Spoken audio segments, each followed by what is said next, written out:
अस्सलामुअलैकुम, आप देख रहे हैं दी न्यूज़ रूम। मैं हूं उबैदुल्लाह सिद्दीकी। मैं हूं जवेरिया जैद। सबसे पहले आज के न्यूज़ रूम में उसी सवाल का जवाब तलाश करने की कोशिश करेंगे जो ज़बान ज़द-ए-आम है। हर दिन इसी उम्मीद से अवाम टीवी देखते हैं कि शायद वो शाहकार सामने आ जाए जिसका इंतजार था कि मुल्क का निगरान वज़ीर आज़म कौन होगा। ये कहा जा रहा है कि तीनों बड़ों ने निगरान सेटअप पर तमाम तर मुशावरत मुकम्मल कर ली है और कुछ नाम भी शॉर्टलिस्ट हो गए हैं। इत्तेहादियों के सामने अब ये नाम रखे जाएंगे। देखना यह है कि कौन से नाम होंगे और इत्तेहादी इन पर इत्तेहाद दिखाएंगे या शहराजा अभी से ही बिखर जाएगा। दूसरी तरफ अपोजिशन लीडर राजा रियाज ने भी अपने जो हम ख्याल हैं उन्हें जमा किया, यानी कि हिज़्ब इख्तिलाफ के लोगों को मुशावरत हो रही है और कहा जा रहा है कि अपने 3 नाम वो शॉर्टलिस्ट करके भिजवा देंगे। और इस्लामाबाद में उड़ती खबरें कुछ ये है कि शायद उन्हीं 3 नामों में से कोई एक नाम निगरान वज़ीर आज़म भी बन सकता है। दूसरी तरफ एक नई बहस ये छिड़ गई है कि इंतखाबात नई मरदमशुमारी पर होंगे या पुरानी पर, क्योंकि गुज़श्ता रात वज़ीर आज़म पाकिस्तान जनाब मियाँ मोहम्मद शहबाज शरीफ ने एक टीवी इंटरव्यू में कहा कि हम नई मरदमशुमारी के तहत इलेक्शन में जाएंगे। अब बहरानी कैफियत यह है कि इलेक्शन का मुकर्ररा वक्त पर होना बहुत ज़रूरी है। अगर मरदमशुमारी की तरफ जाते हैं तो जो CCI है वो नोटिफाई करता है, इलेक्शन कमीशन को 4 महीने चाहिए। उससे बड़ा बहरान यह है कि आईनी तरमीम के लिए पार्लियामेंट में जो अददी अक्सरियत है वो नहीं है। तो इसके जो मामलात हैं उनको समझने की कोशिश करेंगे। खुद इंतखाबात के वक्त को बढ़ाने की बात वफाकी वज़ीर एहसन इकबाल और आज़म नज़ीर तारड़ दोनों कर रहे हैं कि अगर इलेक्शन वक्त पर नहीं होते तो फिर यकीनी तौर पर इस 90 दिन की जो मुकर्ररा हद है उससे आगे जाकर खेलना होगा, वो देखना होगा, क्योंकि वो कह रहे हैं कि आउट ऑफ द बॉक्स जाएं, यानी इलेक्शन टाइम पर नहीं होगा। खतरा नजर आ रहा है। दूसरी जानिब रिजवाना तशद्दुद केस में क्या पेशरफ्त हुई ये भी हम आपको बताएंगे और कराची में खवातीन क्यों गैर महफूज हैं इस पर भी बात करेंगे। जबकि सुप्रीम कोर्ट में सिविलियंस का मिलिट्री कोर्ट्स में ट्रायल का मामला और इसके कानूनी नुकात भी आज के न्यूज़ रूम में हम समझने की कोशिश करेंगे। लेकिन सबसे पहले निगरान वज़ीर आज़म का मामला, इस पर एक रिपोर्ट हमारे पास मौजूद है, वो देख लीजिए।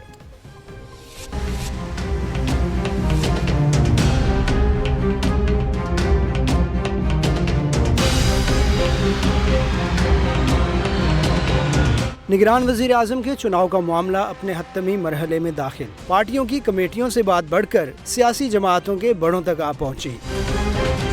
वज़ीर आज़म शहबाज शरीफ ने उठाया फ़ोन और किया राबता साबिक सदर आसिफ अली जरदारी और बड़े भाई नवाज शरीफ से। तीनों सियासी बड़ों ने निगरान सेटअप पर मुशावरत मुकम्मल कर ली। मुजव्विज़ा नामों पर गौर किया गया। तफसील से बात की गई कि किसको निगरान वज़ीर आज़म के ओहदे के लिए नामजद किया जाए। खबर है कि दोनों जमातों में इत्तेफाक पाया गया कि आइन और कानून के मुताबिक निगरान वज़ीर आज़म के तकर्रुर का अमल मुकम्मल किया जाए। ज़राए बताते हैं कि 2 साबिक ब्यूरोक्रेट्स, 2 सियासतदान और 1 टेक्नोक्रेट का नाम शॉर्ट लिस्ट किया गया है, जो इत्तेहादियों से मुशावरत के बाद अपोजिशन के सामने भी रखे जाएंगे।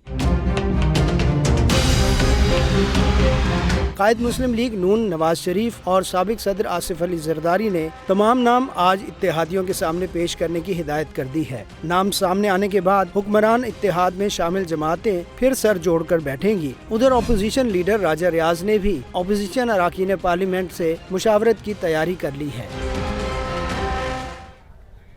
तो ये सवाल तो जूका तू है कि निगरान वज़ीर आज़म कौन होगा, लेकिन निगरान वज़ीर आज़म की नामजदगी का तरीका क्या है ये हम आपको बताते हैं। निगरान वज़ीर आज़म की नामजदगी के लिए 18वीं तरमीम में 3 मुख्तलिफ रास्ते वाज़े किए गए हैं। नंबर 1 ये है कि हुकूमत और हिज़्ब इख्तिलाफ का मुतफ़िका फ़ैसला, यानी आईन पाकिस्तान के आर्टिकल 224 के तहत कायदे ऐवान और कायदे हिज़्ब इख्तिलाफ बाहमी मुशावरत करते हैं। एक नाम पर इत्तफ़ाक़ होता है जिसको सदर मुमलिकत बतौर निगरान वज़ीर आज़म तैनात करते हैं।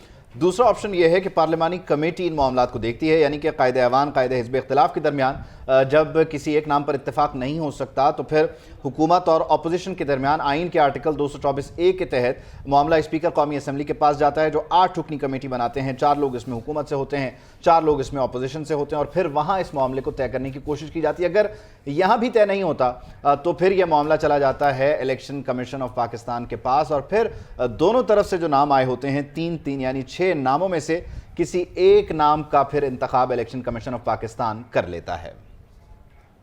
तो ये तो था तरीक़ाकार कि किस तरह से निगरान वज़ीर आज़म जो है वो उनकी सिलेक्शन होती है।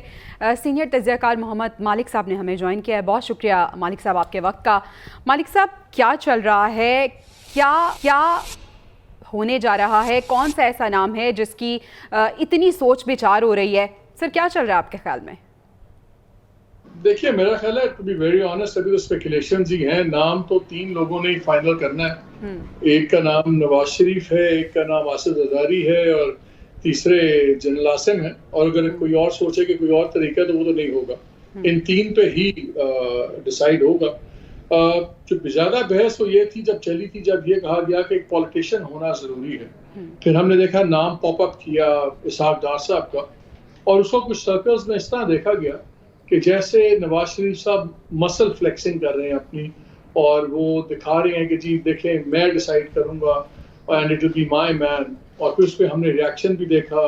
फिर हमने एक दो दिन पहले आपने देखा वो इलेक्शन कमीशन की सेक्रेटरी का खत भी चला गया चीफ मिनिस्टर केपी को कि जी जिनकी नॉन एफिलिएशंस हैं आप उनको डी नोटिफाई करें। सो मैसेज केम वेरी क्लियरली।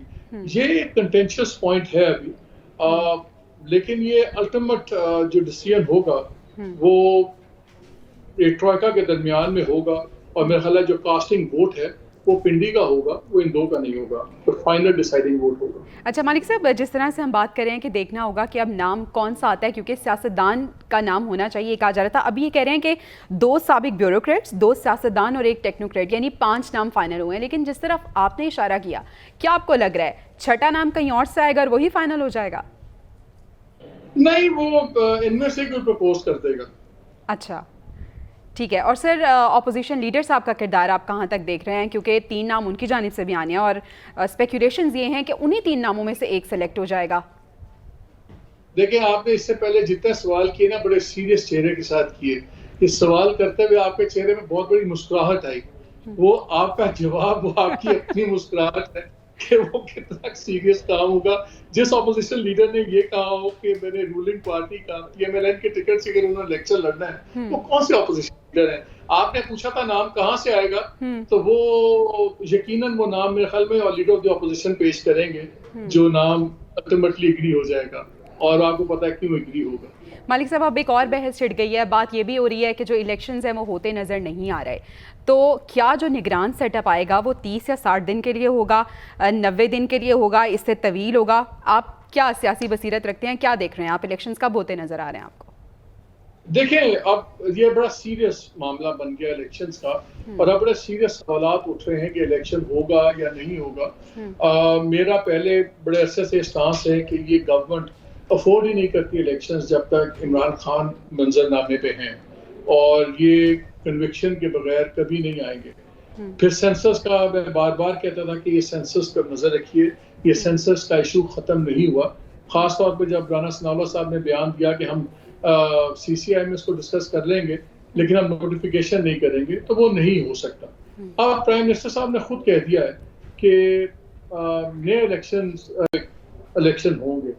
अब उसमें एक बड़ी इंटरेस्टिंग बात हम सुन रहे हैं, वो ये कह रहे हैं कि देखें, क्योंकि कॉन्स्टिट्यूशन चाहिए, अगर नंबर ऑफ सीट्स चेंज हुई सूबों की, तो वो कॉन्स्टिट्यूशनल अमेंडमेंट चाहिए, तो उसके बगैर विद इन द प्रोविंस जो चेंजेस हैं वो हो जाएंगी, तो वो होगी। मेरी इलेक्शन कमीशन के बहुत सीनियर अफसर से बात हुई जो बहुत रेलेवेंट है, लेकिन उन्होंने कहा कि क्योंकि वो ऑन द रिकॉर्ड बात नहीं करना चाहते, उन्होंने कहा कि ये नहीं हो सकता। अगर नोटिफाई किया है इन्होंने नया सेंसस, तो फिर ये रीड्रॉइंग ऑफ सारी चीजें होंगी, सीटें भी आगे पीछे होंगी, बिकॉज अब एक्सपेक्ट ये किया जा रहा है कि नए रिजल्ट में शायद दोबारा 7-8 सीट्स पंजाब की कम हो जाएं, सिंध को एक आधी ज्यादा मिल जाए और केपी को ज्यादा मिल जाएंगे, बलूचिस्तान को तो वो ज्यादा मिल जाएंगी। वहाँ पॉपुलेशन का एकदम सर्ज बहुत ज्यादा दिखाया जा रहा है। सो वो फिर क्या होगा, वो कॉन्स्टिट्यूशनल पोजीशन क्या होगी?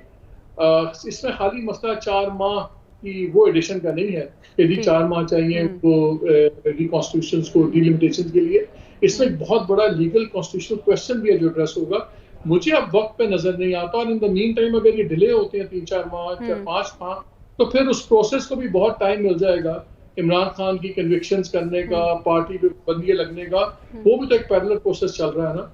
बिकॉज ये तो मेरा यकीन है और एस्टिमेशन है मेरी कि अगर जब तक इमरान खान आजाद होंगे, ये अफोर्ड नहीं करता पीडीएम और ये ग्रुप इलेक्शन में जाना। सो आई थिंक ये सब चीजें पैरेलल चल रही हैं। अच्छा मालिक साहब, आपको क्या लग रहा है कि जो नाम डिसाइड हुए हैं, इत्तेहादी उस पर इत्तेहाद करते आपको नजर आ रहे हैं, या अभी से बिखरता हुआ इत्तेहाद आपको नजर आ रहा है? नहीं, ये इत्तेहाद का सबसे बड़ा यूनिफाइंग फैक्टर इमरान खान की मुखालफत है। ये हर कीमत देने पे तैयार हैं अगर इमरान खान परमानेंटली इनके रास्ते से हट जाते हैं। देखिए, नवाज शरीफ साहब आसिफ जरदारी साहब ये 3.5-4 साल जिन्होंने उनके नीचे गुजारे और उसके बाद अब फिर उन्होंने अपना रिवाइवल किया, पॉपुलैरिटी का ग्राफ बनाया, वो तो मे 9 लड़ गया है इनको, पीटीआई को और इमरान खान को। अगर आप मे 9 निकाल दें तो बहुत ज्यादा चीजें उन्होंने डोमिनेट की हुई थी। सो ये कोई इनको पता है ये बोझ वो नहीं उठा सकते। मे 9 की वजह से वो बोझ इंस्टीट्यूशन के ऊपर पड़ गया, इंस्टीट्यूशन उठा रहा है। सो दे विल वेट। इनको ये पता है कि देखें आज से 30 साल पहले भी काम हमारा चलता रहा, कभी तुम कभी मैं, ये चलता रहा, आइंदा भी चल सकता है अगर इमरान खान हट जाए। तो अगर बीच में ब्रेक भी आ जाती है 5 माह की, 7 माह की, 1 साल की, तकरीरें भले जो भी करें, they will pay any price. अगर इनको ये यकीन हो या नजर आ रहा हो कि इमरान खान या पीटीआई पॉलिटिक्स से बाहर हो रही है परमानेंटली, अब यकीन मानेंगे 2 साल भी इंतजार कर लेंगे, बातें वही करेंगे, लेकिन दे आर विलिंग टू पे द प्राइस, एनी प्राइस, कि परमानेंटली इमरान खान सीन से हट जाएं।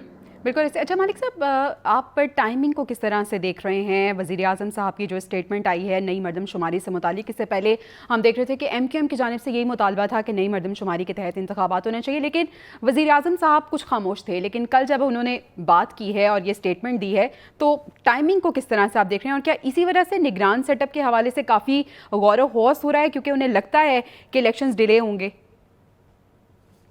देखिए, मेरे प्रोग्राम में मुस्तफा कमाल ने कहा था, अभी प्राइम मिनिस्टर की अनाउंसमेंट नहीं आई हुई थी, तो मेरे प्रोग्राम में मुस्तफा कमाल साहब ने कहा, उन्होंने कहा कि हम जब प्राइम मिनिस्टर को मिले तो उन्होंने कहा कि हमने कोई अभी फैसला नहीं किया कि पुराने सेंसस पे इलेक्शंस होंगे। और ये याद रहे राना सनाउल्लाह साहब के बयान के बाद की बात है, जब उन्होंने कहा था कि जी फैसला हो गया है, पुराना सेंसस भी होगा, नए भी होगा, और बाकायदा उन्होंने ऑफिशियल स्टेटमेंट दे दिया। तो उन्होंने कहा कि बिल्कुल ऐसी बात नहीं हुई थी, और भी जितने इशारे मिल रहे थे वो यही कह रहे थे। सो आई ये एक डिलेइंग टैक्टिक है। उनको पता है कि अगर हम नए सेंसस पे जाते हैं तो खाली ये शुरू की डीलिमिटेशन का इशू नहीं है, जैसे मैंने आपको कहा, फिर एक लीगल इशू भी उठेगा कि जो सूबों की अगर सीटें बदली जाती हैं तो वो कैसे लेजिटिमाइज होंगी, वो सुप्रीम कोर्ट करेगी, क्या करेगी, कोई प्रोविजनल बेसिस पे होगा या नहीं होगा। तो ये सारे डिलेज हैं कि पैरेलल चल रहे हैं। आप देखें तोशा खाना केस में बहुत तेजी आई भी है, और हो सकता है, लग तो ये रहा है कि शायद अगले 5-6 दिन में फैसला भी हो जाए। दूसरे केसेस में सुप्रीम कोर्ट ने सिविलियन वाला मामला उठा लिया हुआ है, उसमें भी ब्लो कोर्ट चल रहा है, सुप्रीम कोर्ट भी एक कदम आगे साथ। तो मुझे नजर ये आ रहा है कि उसमें अगर इन्होंने अपील का हक गारंटी कर दिया पहली स्टेज पे, जिन लोगों का वहाँ ट्रायल हो रहा है, तो शायद सुप्रीम कोर्ट वहां से भी पीछे हट जाएगी।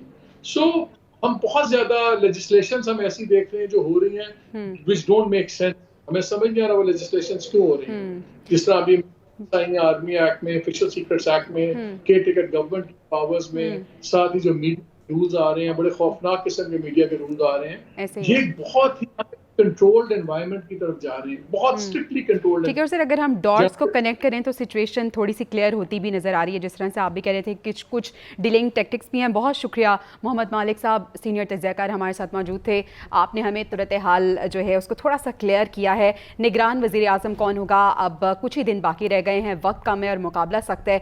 देखना यह है कि इसमें फ़ैसला होता है या नहीं, क्योंकि 5 नाम कुछ फ़ाइनल हुए हैं। अब देखते हैं कि इत्तेहादी इन पर मानते हैं या नहीं, और अपोजिशन की जानिब से क्या नाम आते हैं, और उनमें से एक नाम कौन सा डिसाइड होता है, क्योंकि निगरान वज़ीर आज़म के बाद पूरे निगरान सेटअप की भी बात होनी है।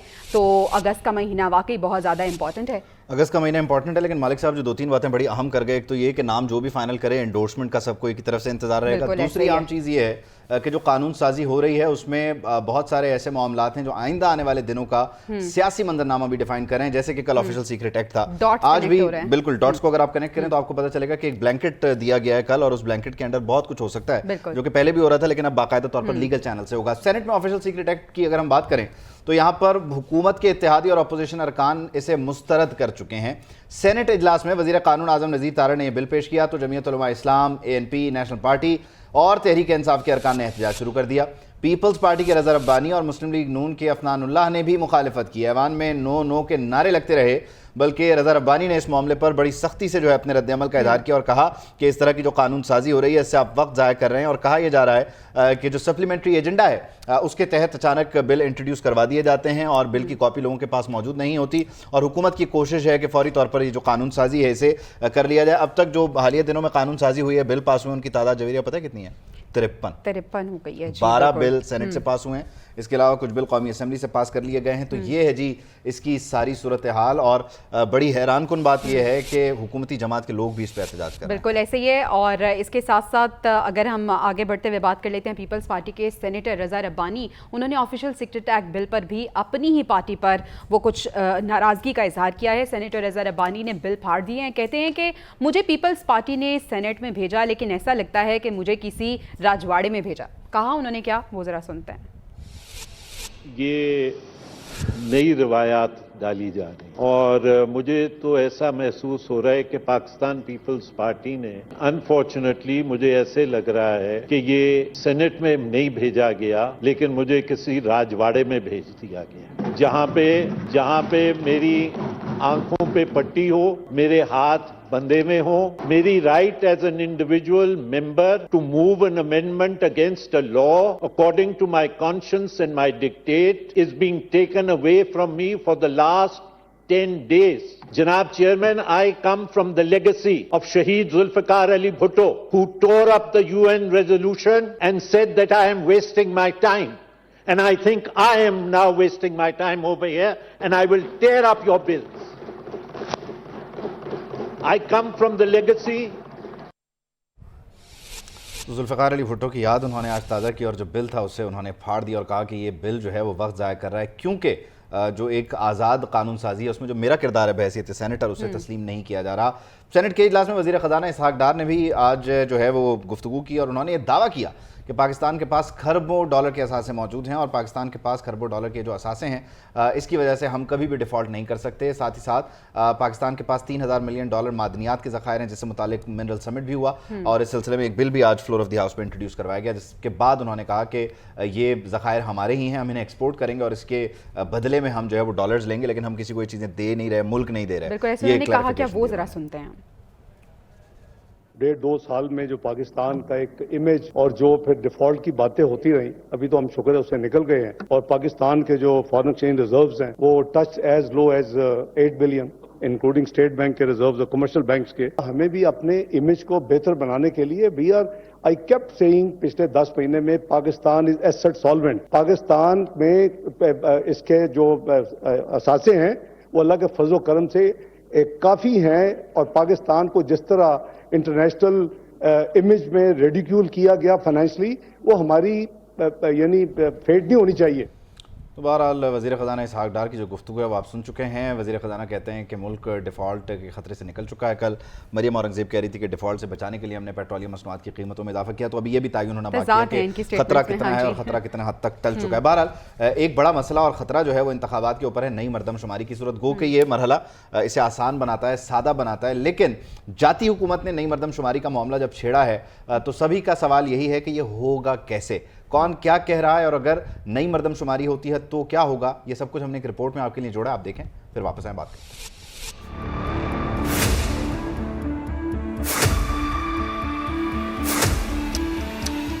इंतखाबात नई मरदमशुमारी पर होंगे या पुरानी पर? हुकूमत की मुद्दत पूरी होने, इलेक्शन 2 या 3 माह में, लेकिन ये तभी मुमकिन है जब इलेक्शन 2023 पुरानी मरदमशुमारी के नताइज पर हों। अगर इलेक्शन कमीशन नई मरदमशुमारी पर गया तो नई हल्का बंदियों का मामला भी निपटाना होगा, जिससे इलेक्शन 3 माह में हो पाएंगे, इस पर सवालिया निशान लग जाएगा। ताज़ा बहस वज़ीर-ए-आज़म पाकिस्तान के एक बयान से छिड़ी है, जिसमें शहबाज शरीफ कहते हैं कि नई मरदमशुमारी पर इंतखाबात होने चाहिए, लेकिन गेंद इलेक्शन कमीशन की कोर्ट में है। नई मरदमशुमारी के तहत ही इलेक्शन में हमें जाना है, तो उसके लिए जो ही ये उनके जो नताइज हैं वो मुकम्मल होते हैं तो हम CCI में इसको लेके जाएंगे। इलेक्शन कमीशन की गेंद उनकी कोर्ट में होगी। उधर विफाकी वज़ीर एहसन इकबाल कहते हैं कि 90 दिन में इलेक्शन करवाने हैं तो पुरानी मरदमशुमारी पर जाना होगा। इत्तेहादी हुकूमत की एक जमात MPM मुसलसल इस बात पर जोर देती रही है कि कराची के लोगों को सही नहीं गिना गया और नई मरदमशुमारी को अपनाना होगा। हम किसी भी मरदमशुमारी के आदाद शुमार को तस्लीम नहीं करेंगे। इलेक्शन कमीशन से ये मुतालबा करता हूँ और मुतनब्बे करता हूँ, आपने इस खराबी और गलती को दूर नहीं किया गया तो इस शहर में जो इंसाफ की अदम मौजूदगी के बावजूद अमन की जिम्मेदारी हमने ली हुई है, हम अपनी अमन की जिम्मेदारी को शायद फिर पूरा न कर पाए। वैसे तो वज़ीर आज़म बार बार कह चुके हैं कि इस माह हुकूमत खत्म हो रही है, निगरान सेटअप आ रहा है जो इंतखाबात करवाएगा, लेकिन मरदमशुमारी की बहस ने सवाल उठा दिया है कि निगरान सेटअप इलेक्शन 90 रोज में करवाएगा या नई मरदमशुमारी को बुनियाद बनाकर इलेक्शन इल्तिवा का शिकार भी हो सकते हैं। वज़ीर आज़म इस बात की जानिब इशारा कर रहे हैं कि मुश्तरका मफादात काउंसिल के इजलास से नोटिफिकेशन हो जाएगा, नई मरदमशुमारी के तहत ही इंतखाबात में जाएंगे। अगर नोटिफिकेशन हो जाता है तो मामलात रहेंगे क्या? ऑप्शन नंबर एक ये है कि नई मरदमशुमारी होती है तो फिर आइनी तरमीम की ज़रूरत पड़ती है। आइन के तहत नई मरदमशुमारी के तनासुब पर सूबों को ऐवान आबादी के हिसाब से नुमाइंदगी मिलना ज़रूरी है। आबादी बढ़ने से कौमी और सूबाई असम्बली की सीटों में इजाफा करना नागुज़ीर हो जाता है। आइन की शेख 51 में तरमीम के जरिए असम्बली की नशिस्तों की तादाद बदली जा सकती है और ये नोटिफिकेशन जारी हो जाने के बाद बहुत ज़रूरी है। दूसरा ऑप्शन ये है कि नताइज जारी होने के बाद बगैर आइनी तरमीम इलेक्शन करवाए जाएं। वो किस तरह?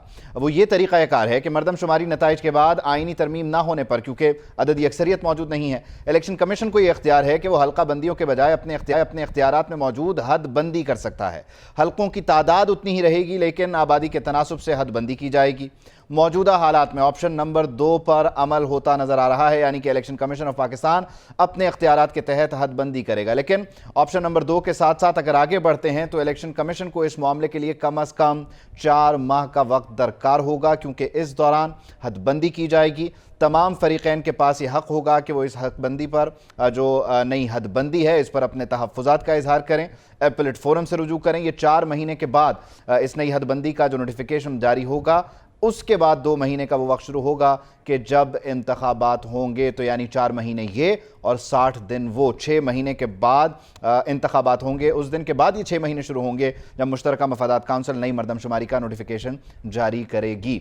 हमारे साथ ब्यूरो चीफ गुलाम मुर्तज़ा मौजूद हैं, इसके अलावा अहमद बिलाल महबूब साहब भी हमारे साथ मौजूद होंगे पिल डॉट से। दोनों से बात करते हैं। गुलाम मुर्तज़ा, आपकी तरफ आते हुए, ये जो मामलात हैं, इलेक्शन कमीशन यकीनी तौर पर यह तो कह रहा है कि वो तैयार है 90 रोज़ में इंतखाबात के लिए पुरानी मरदमशुमारी पर, लेकिन अगर CCI नई मरदमशुमारी का नोटिफिकेशन जारी कर देती है तो फिर तो ये ऑब्लिगेशन है, ये बड़ा ज़रूरी है, फ़र्ज़ है, नागुज़ीर है कि फिर नई मरदमशुमारी जो है वो इन प्लेस हो, उस पर ही इलेक्शन हो। जी बिल्कुल, आपकी बात दुरुस्त है, लेकिन इससे पहले भी थोड़ा सा पीछे हमें जाना होगा। गुज़िश्ता हुकूमत जो थी उस वक्त भी एक CCI का इजलास हुआ था, काउंसिल ऑफ कॉमन इंटरेस्ट में ये बात उस वक्त डिस्कस हुई और उसके बाद तमाम सूबों की मुशावरत से, उस वक्त वज़ीर-ए-आज़म PTI के थे और उन्होंने इस मुशावरत मुकम्मल करने के बाद उस इजलास में CCI में ये लिखा था कि आइंदा के जो इंतखाबात हैं वो आम इंतखाबात वो नई मरदमशुमारी के तहत होंगे। अगर उनकी उस बात को लेके ही आगे चला जाए तो बिल्कुल ये बात CCI में जाएगी। अगर CCI का इजलास तलब हो जाता है, आने वाले तकरीबन 4 से 5 दिन बहुत इस हवाले से अहम है, लेकिन जो कानून साजियाँ की जा रही हैं वो हमें रेलेवेंट कानून साजियाँ साफ नज़र आ रही हैं कि ये लेजिस्लेशन जितनी भी हो रही हैं ये इलेक्शन डिले की तरफ जा रहे हैं। और CCI की मीटिंग होगी तो डेफिनेटली नई मरदमशुमारी के ऊपर तहफ़्फ़ुज़ात जो हैं, हम आपको अभी खबर दिए चलते हैं कि ये मुराद अली शाह साहब जो हैं वज़ीर आला सिंध, वो सख्त इस बात के ऊपर एतराज़ात उठाएंगे और अपने MKM के तहफ़्फ़ुज़ात भी आपने सुन लिए हैं, अभी हमने देखे हैं और वो रोज़ाना इस बात का इजहार करते भी रहते हैं। तो ये चीज़ होगी और CCI का इजलास अगर बेनतीजा ख़त्म होता है तो फिर तो शायद सूरत हाल जो है वो इसी तरह से 90 दिन के रोज़ हो जाए, 90 दिन के अंदर अंदर। और अगर CCI जो है इसको एक्सेप्ट कर लेती है, नोटिफिकेशन कर लेती है, अभी मेरी तर्जमान FBS जो है उनसे फेडरल ब्यूरो ऑफ स्टैटिस्टिक्स से बात हुई है, वफाकी इदारा शुमारियात के तर्जमान सरवर गोंदल, उनका ये कहना था कि हमारी तैयारी मुकम्मल है, नताइज भी तैयार हैं, किसी तरह की कोई पोस्ट या प्री मरदमशुमारी हमारे मराहल जो हैं वो तमाम हमने मुकम्मल कर लिए हैं और जिस दिन CCI होगी अगर हमें इजाज़त देंगे तो हम फौरी तौर पे CCI की मीटिंग के फौरी बाद इसका नोटिफिकेशन जारी कर देंगे। यानी वो जो ऑडिट होता है और सेंसस के बाद वो भी करवा लिया गया, डाटा हर सूरत तैयार है, अब सिर्फ CCI का इंतजार है कि जैसे ही ब्यूरो को कहा जाएगा वो फौरी तौर पर अपना जो डाटा है वो प्रेजेंट कर देगा और CCI ने फिर उसका नोटिफिकेशन करना है। मामला इतना सा है और अहमद बिलाल महबूब साहब ने भी हमें ज्वाइन कर लिया। अहमद साहब, बहुत शुक्रिया आपके वक्त का। यकीनी तौर पर इस सब्जेक्ट पर आपसे ज़्यादा बेहतर बात कोई नहीं कर सकता। हम समझना ये चाह रहे हैं कि ये जो सारा मामला है इससे इंतखाबात को तूल देने की कोशिश की जा रही है, हम इसे ये कहें, या हम इसे ये कहें कि जो एक आइनी ज़रूरत है, आइनी तकाजा है, उसे पूरा करने के लिए इक़दाम किया जा रहा है? इसको हम पहले किस रुख से देखें, ये बताइए। बहुत शुक्रिया। देखिए, ये इस मौके के ऊपर इस ऐलान के नतीजे में, चाहे नीयत कुछ भी हो, लेकिन इस ऐलान के नतीजे में इंतखाबात तूल पकड़ सकते हैं। इससे पहले इसी हुकूमत के वजीर दाखिला लाना सनाउल्लाह साहब ये कह चुके हैं कि हम, क्योंकि इस मौके पे वक्त नहीं है हमारे पास कि हम इसको हल्का बंदियाँ कर सकें, तो इसलिए हम अनाउंस ही करेंगे और अब पुरानी हल्का बंदियों के मुताबिक करेंगे। लेकिन ये अचानक ये जो तब्दीली है पर, इसका लाजमी नतीजा यही निकलेगा कि इसमें इंतखाब डिले हो जाएगा। लेकिन उसके एक कानूनी सवाल है, आईनी सवाल बड़ा अहम। मेरे ख्याल में तो इस नई मरदमशुमारी को रूब आमद लाने के लिए, यानी जो डिमार्केशन ऑफ कॉन्स्टिट्यूएंसीज है वो करने के लिए, उससे पहले एक कॉन्स्टिट्यूशनल अमेंडमेंट की जरूरत होगी। यकीनी तौर पर अमेंडमेंट से इस वक्त थोड़ी सी तनाव नहीं है कौमी असम्बली में, तो फिर वो किस तरह से कॉन्स्टिट्यूएंसी की डिमार्केशन हो सकती है। लेकिन अगर फर्ज करें तो कॉन्स्टिट्यूशनल अमेंडमेंट की बात को इस तरफ रखते हुए, इसके बाद भी अगर होगा तो 4 से 6 महीने का इलेक्शन कमीशन कहता है हमें चाहिए। ये अभी जो आपने उससे पहले गुफ्तगू कर रहे थे, वो दुरुस्त कर रहे थे कि यहाँ पे पीपल्स पार्टी का भी एतराज है और अक्षर भी एतराज है। अगर उन एतराज दूर करने का मामला आएगा तो उसके ऊपर भी 1-2 महीने लग जाए। तो इस तरह से कोई 8-9-10 महीने की बात आगे चली जाएगी, जो कि मुल्क के लिए बहुत नुकसानदेह होगी। एक वक्त जो अवेलेबल हमारे पास मरदमशुमारी है, उसी की बुनियाद पे हमारे हुई है इस वक्त दिल्ली परसेप्शन ऑफ कॉन्स्टिट्यूएंसी, उसी के बुनियाद पे करा लिए जाए। इसमें तो बहुत बड़ा फर्क नहीं पड़ेगा इसमें। अहमद साहब, इसमें 2-3 चीज़ें और बड़ी ज़रूरी हैं, आपके सामने सवाल की सूरत रखते हैं कि जाती हुई हुकूमत अपनी आखिरी दिनों में नई मरदमशुमारी के नोटिफिकेशन को जो है वो जारी करे, फिर कानून साजी की तरफ, आइनी तरमीम की तरफ जाए। इससे बेहतर ये नहीं है कि बुनियादी जो तरीक़ाकार है सेंसस का, उसमें ये तरमीम की जाए कि जब असम्बली अपनी मुद्दत के दरमियान में हो, वहाँ इस प्रैक्टिस को शुरू करें और फिर तीसरे-चौथे साल में इसको नोटिफाई करें, क्योंकि सियासी जमातों के लिए बड़ा चैलेंज है इंतखाबी मुहिम के लिए, उम्मीदवारों के लिए। आपको पता है ये पॉलिटिकल डायनामिक्स बड़े मुख्तलिफ होते हैं, एक इलाका नया ऐड कर दें या माइनस कर दें तो कितना वोट कटता है। एमकेएम ने पिछले इंतखाबात में भी इसका इजहार किया बार बार। जी बिल्कुल, इनके पास ऑप्शन मौजूद है। ये एक्चुअली सेंसस तो डिले हो गई है, ये तो 2 साल पहले मुकम्मल होनी थी। 2022 के दिसंबर में इसके रिजल्ट आ जाने चाहिए थे, ये लेट हो गई है। वरना असूलन तो यही था कि उससे पहले हो जाएगा, वेल बिफोर टाइम इसकी डिलिमिटेशन हो जाएगी और फिर कॉन्स्टिट्यूशनल अमेंडमेंट के बाद ये सारा शुरू अमल आ जाएगा। इसको पता था कि पीटीआई की हुकूमत को चलता करेंगे और इसके बारे में फिर वो रिजाइन कर देंगे और दूसरी बात तादाद नहीं होगी। तो ये तो कॉम्प्लिकेशन ऐसी हैं जो अनफोर्सीन है, जो पैदा हो जाती है। लेकिन बहरहाल इस वक्त सूरत हाल ये है कि हमारी मेरे ख्याल में मोस्ट इम्पोर्टेंट जरूरत ये है कि हम 90 दिन के अंदर इंतखाबात करवा लें, ताकि आ जाए वो स्टेबिलिटी। अहमद साहब, आपको सही तरीके से सुन नहीं पा रहे, आपके वक्त का बहुत शुक्रिया। ये यकीनी तौर पर जो तमाम माहिरीन हैं उनकी राय यही है कि इंतखाबात का ज़रूरी है, क्योंकि एक बार जब आप 90 दिन का ये बैरियर क्रॉस करते हैं तो उसके बाद फिर इसकी कोई लिमिट नहीं है, इसकी कोई हद नहीं है। फिर आप 120 दिन में इंतखाबात करवाएं या फिर आप 365 दिन में भी इंतखाबात ना करवाएं, ये बड़ा एक आइनी बहरान है जिसकी तरफ ये हुकूमत इस नई मरदमशुमारी को नोटिफाई करते हुए अगर हमें ले जाती है तो ये सर उठाएगा और फिर तमाम सियासी जमातें इस पर अपने तावुज़ात का इज़हार करेगी। कोई सुप्रीम कोर्ट भी जा सकता है, वहाँ से भी मामलात को जो है वो टेकअप किया जा सकता है। ब्यूरो चीफ इस्लामाबाद गुलाम मुर्तज़ा हमारे साथ हैं, उनको शामिल गुफ्तगू करते हैं। गुलाम मुर्तज़ा साहब, सूरत हाल आपके सामने है। यकीनी तौर पर ये एक आइनी बहरान है। आपने कहा पीपल्स पार्टी तहफ़्फ़ुज़ात का इज़हार करेगी, एमकेएम करेगी, जमीयत भी इस सिलसिले में जो है वो चुप नहीं बैठेगी, वो भी कह रहे हैं कि बर वक्त इंतखाबात होने चाहिए। ये एक आइनी बहरान है और शायद इसकी कोशिश यही है कि नई हल्का बंदियों की सूरत या हदबंदी की सूरत जो वोट बैंक है उससे डिस्टर्ब किया जाए, अगर कहीं कोई वोट बैंक इंटैक्ट है। इसे इस तनाजुर में भी तो देखा जा सकता है। बिल्कुल आपकी बात दुरुस्त है कि अगर इंतखाबात करवाने हैं और विदिन 90 डेज़ करवाने हैं तो फौरी तौर पे आपको इलेक्शन कमीशन ऑफ पाकिस्तान को जो इख्तियारात दिए गए हैं उसकी समझ नहीं आ रही कि ये इख्तियारात अभी क्यों दे दिए गए हैं। इससे पहले वो इख्तियारात उनके पास नहीं थे और अभी और कुछ जो कानून साजी हो रही है उसमें भी काफ़ी सारी चीज़ें इस तरफ इशारा दे रही हैं कि शायद ये CCI का नोटिफिकेशन करेंगे और CCI का नोटिफिकेशन करने के बाद फिर मरदमशुमारी जो है उसको पब्लिक कर दिया जाएगा और फिर हल्का बंदियों का हवाले से जो चीज़ें हैं वो आगे चलेंगी।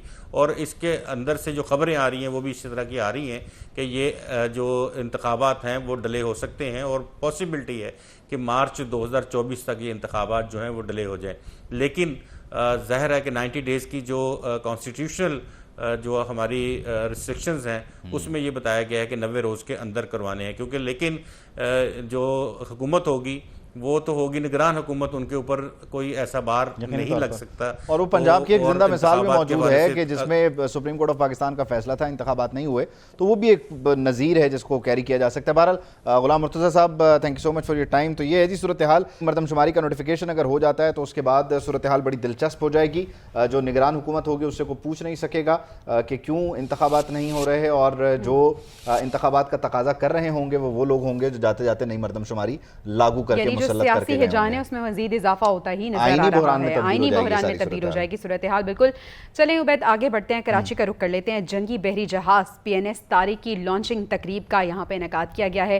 तकरीब से खिताब करते हुए वज़ीर आज़म शहबाज शरीफ का ये कहना था कि हुकूमत पाक बहरिया की दिफाई ज़रूरियात पूरी करने के लिए तमाम तर इक़दाम करेगी। तुर्किया के नायब सदर भी आए हुए हैं, बड़ी शानदार तकरीब हुई।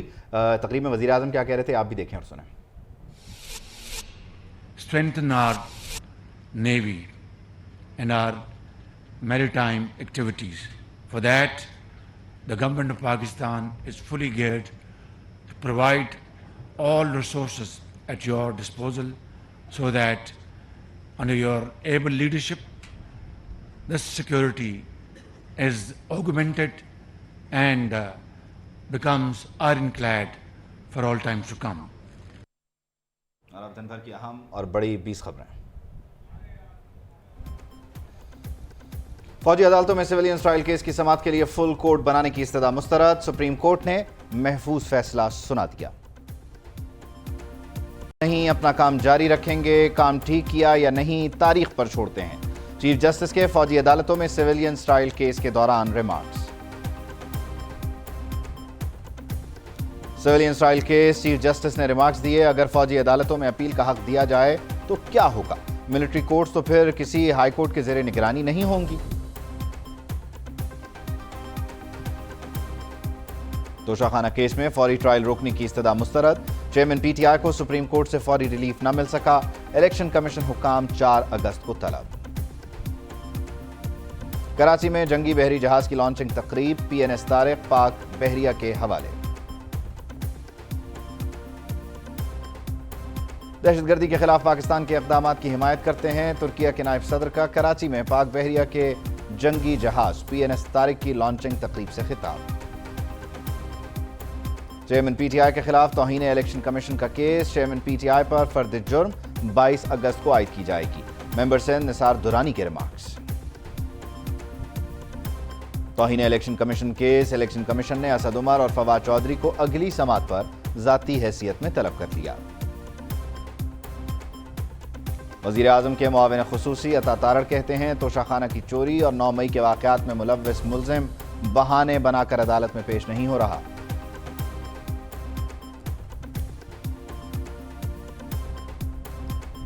तोशाखाना को दोनों हाथों से लूटने वाले का वक्त हिसाब आ पहुंचा। वफाकी वज़ीर बराए पार्लिमानी उमूर मुर्तज़ा जावेद अब्बासी का ट्वीट। रिजवाना पर तशद्दुद का आज खुद नोटिस लेने के लिए सुप्रीम कोर्ट लाहौर रजिस्ट्री में दरख्वास्त दायर। सिविल जज के खिलाफ भी महकमाना कार्रवाई करने की इस्तदा। सिंध हुकूमत हर शोबे में बढ़ चढ़ कर काम कर रही है, सस्ती बिजली पैदा की जा रही है। वज़ीर इत्तलात सिंध शर्जील इनाम मेमन की कराची में मीडिया से गुफ्तगू। खैबर पख्तूनख्वा में रवां साल का दूसरा पोलियो केस रिपोर्ट, बनू के रिहायशी 3 साला बच्चे में पोलियो टाइप 1 वायरस की तस्दीक। पाकिस्तान स्टॉक एक्सचेंज में मुसलसल तेजी का रुझान, 100 इंडेक्स में 490 पॉइंट्स का इजाफा, मार्केट 48,721 पॉइंट्स पर बंद। इंटरबैंक में डॉलर ₹1.66 महंगा, 289 रुपये 20 पैसे का हो गया। ओपन मार्केट में 292 रुपये 50 पैसे में फरोख्त। कराची के इलाके डिफेंस में घरेलू मुलाजमाएं बंगले का सफाया कर गईं। 80 तोले सोना और 20 लाख रुपए नकदी लूटकर फरार, मुकदमा दर्ज। इंट्रा पार्टी इलेक्शन ना होने पर पीटीआई इंतखाबी निशान लेने के लिए नाअहल भी हो सकती है। नोटिस में यह वार्निंग दी गई है। मजीद कहा गया कि इलेक्शन कमीशन ने इंट्रा पार्टी इंतखाबात के लिए कई नोटिस दिए, अब मजीद तोसी नहीं हो सकती। एक मुकर्ररा हद होती है और तमाम ही सियासी जमातों को इंट्रा पार्टी इंतखाबात करवाने होते हैं।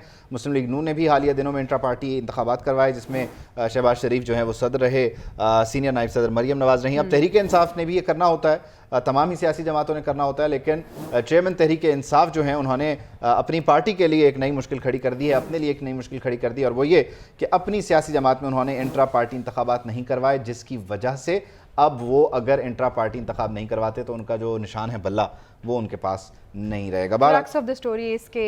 अगर बल्ला चाहिए तो फौरी तौर पर जो है ना वो लोगों को मोहर लगाने दें और चुनने दें उनका चेयरमैन कौन होगा। कराची चलते हैं। कराची में एक और अफसोसनाक वाकया पेश आया है, ऐसा दिल दहला देने वाला वाकया कि जब ये मनाजिर आप अपनी टेलीविजन स्क्रीन पर देखते हैं तो आप बहैसियत मर्द भी इस माशरे में इनसिक्योर हो जाते हैं कि आपके घर से जब किसी औरत ने बाहर निकलना है, बहन ने, बेटी ने, तो वो किस तरह से निकलेगी। ये जो मनाजिर आप अपनी टेलीविजन स्क्रीन पर देखेंगे अब से कुछ देर बाद, ये कराची के हैं और ये हालिया दिनों में तीसरा वाकया है जब रात चलती किसी लड़की को किसी शख्स ने जो है वो हरास करने की कोशिश की है, नाजेबा हरकत की है और फिर उसकी फुटेज सोशल मीडिया पर देखी गई। जी हाँ, और फुटेज में देखा जा सकता है कि मोटरसाइकिल सवार शख्स गैर इखलाकी हरकत के बाद फरार हो जाता है। क्या ये तमाम तर मनाजिर हैं, ऑल्दो कि ये दिल खराश हैं, लेकिन तफसीलात की रिपोर्ट हमारे पास मौजूद है, वो देखिए। कानून का डर न पुलिस का खौफ, अखलाकियात की धज्जियां उड़ाई जाने लगी। शहर कायद में खातून को सरेआम हिरासा करने की एक और वारदात रोनुमा हो गई। फेडरल बी एरिया में मोटरसाइकिल सवार मुलजिम खातून के साथ नाजेबा हरकत करके फरार हो गया। वाकये की सीसीटीवी फुटेज सोशल मीडिया पर वायरल है। गली से गुजरने वाली बुर्का पोश खातून का मोटरसाइकिल सवार ताक़ुब करते हुए देखा जा सकता है। मुलजिम हो जाता है। पुलिस का कहना है कि अभी कोई तहरीरी शिकायत मौसूल नहीं हुई, ताहम फुटेज से मुलजिम की शनाख्त जारी है। तो देखा आपने कि किस तरह से अवामी मकामात पर ख़वातीन जो हैं वो बिल्कुल बेआसरा हैं और कोई जो है मतलब इंसानियत, मैं तो ये कहूँगी कि इंसानियत ख़त्म हो चुकी है और इस तरह के वाक़या बिल्कुल ऐसा ही है। हिरासा करने के वाक़यात बढ़ क्यों रहे हैं? 2 माह के दौरान अगर हम बात करें तो ख़वातीन को हिरासा करने के 3 वाक़यात रिपोर्ट हो चुके हैं। इससे पहले भी उबैद एक बहुत दिलखराश वाक़या पेश आया था, गिरफ्तारी भी सुना था कि उस शख्स की नहीं, उस केस में गिरफ्तारी का दावा किया गया था लेकिन गिरफ्तारी हुई नहीं है। अब अभी हम रजब अली हमारे साथ मौजूद होंगे, उनसे हम बात करेंगे। लेकिन मसला ये है, सवाल ये है कि अवामी मकामात पर आखिर हिरासा करने वालों को सजा क्या मिलती है और शहर कायद में अब तक कितने वाक़यात रिपोर्ट हुए हैं। एक रिपोर्ट की सूरत ये भी आपके सामने रखते हैं। बीमार जहन या तरबियत का फुकदान या कानून की गिरफ्त कमजोर, खवातीन को अवामी मुकामात पर हिरासा करने के वाकयात बढ़ गए। शहर कायद में 2 माह के दौरान 3 बड़े वाकयात सामने आए हैं। 3 जुलाई 2023 को कराची के इलाके गुलिस्तान जौहर में गली से गुजरती लड़की को नौजवान ने हिरासा किया। मास्क पहने मुलजिम ने लड़की पर झपटने की कोशिश की। लड़की ने मज़ाहमत की तो मुलजिम पीछे हटने पर मजबूर हो गया और फरार हो गया। 18 जुलाई को मुलजिम को पुलिस ने गिरफ्तार कर लिया था। फिर 20 जुलाई 2023 को औरंगी टाउन में खातून को हिरासा करने और पर्स छीनने की कोशिश की गई, जिसकी वीडियो सामने आई। वीडियो में देखा गया कि एक गली में अबाया पहनी लड़की आ रही है कि इसी दौरान अकब से आने वाला मोटरसाइकिल सवार लड़की के साथ नाजेबा हरकत करके फरार हो जाता है। फेडरल बी एरिया में ऐसा ही एक वाकया पेश आया। खवातीन को हिरासा करने के वाकयात बढ़ रहे हैं, जबकि कानून के मुताबिक पब्लिक मकामात पर फहश हरकत का मुकदमा दफा 294 के तहत दर्ज होता है। जुर्म साबित होने पर मुजरिम को 3 माह कैद या जुर्माना हो सकता है। आए दिन ऐसे वाकयात का सामने आना इन सवालात को जन्म देता है कि हमारे यहाँ कवानीन मौजूद हैं तो इन जुराइम की रोकथाम क्यों नहीं हो पा रही। संगीन जुर्म है, दफ़ा 294 के तहत 3 माह कैद या जुर्माना हो सकता है, लेकिन ये भी पता नहीं होता है। यानी ज़ुहेब जिएजा हमारे साथ मौजूद हैं। ज़ुहेब, इससे पहले जो स्ट्रीट क्राइम्स थे वो तो कराची का असासा रहे ही हैं, अब ये हरेसमेंट के केसेस भी रिपोर्ट होने शुरू हो गए हैं। अब क्या इनका अंजाम भी वैसा ही होगा जैसे हम स्ट्रीट क्रिमिनल्स का देख रहे हैं, बेलगाम? जी देखिए, बिल्कुल थोड़ा सा मैं बैकग्राउंड आपको ज़रूर बताऊंगा कि एक छुरीमार ग्रुप कराची में मुतहर्रिक हुआ था गुलिस्तान जौहर के इलाके में, और एक खातून नहीं या एक लड़की नहीं बल्कि घर घर उसने कोई जगह नहीं छोड़ी थी जहां पे खवातीन को छुरी मारकर खौफ ज़दा नहीं किया हो।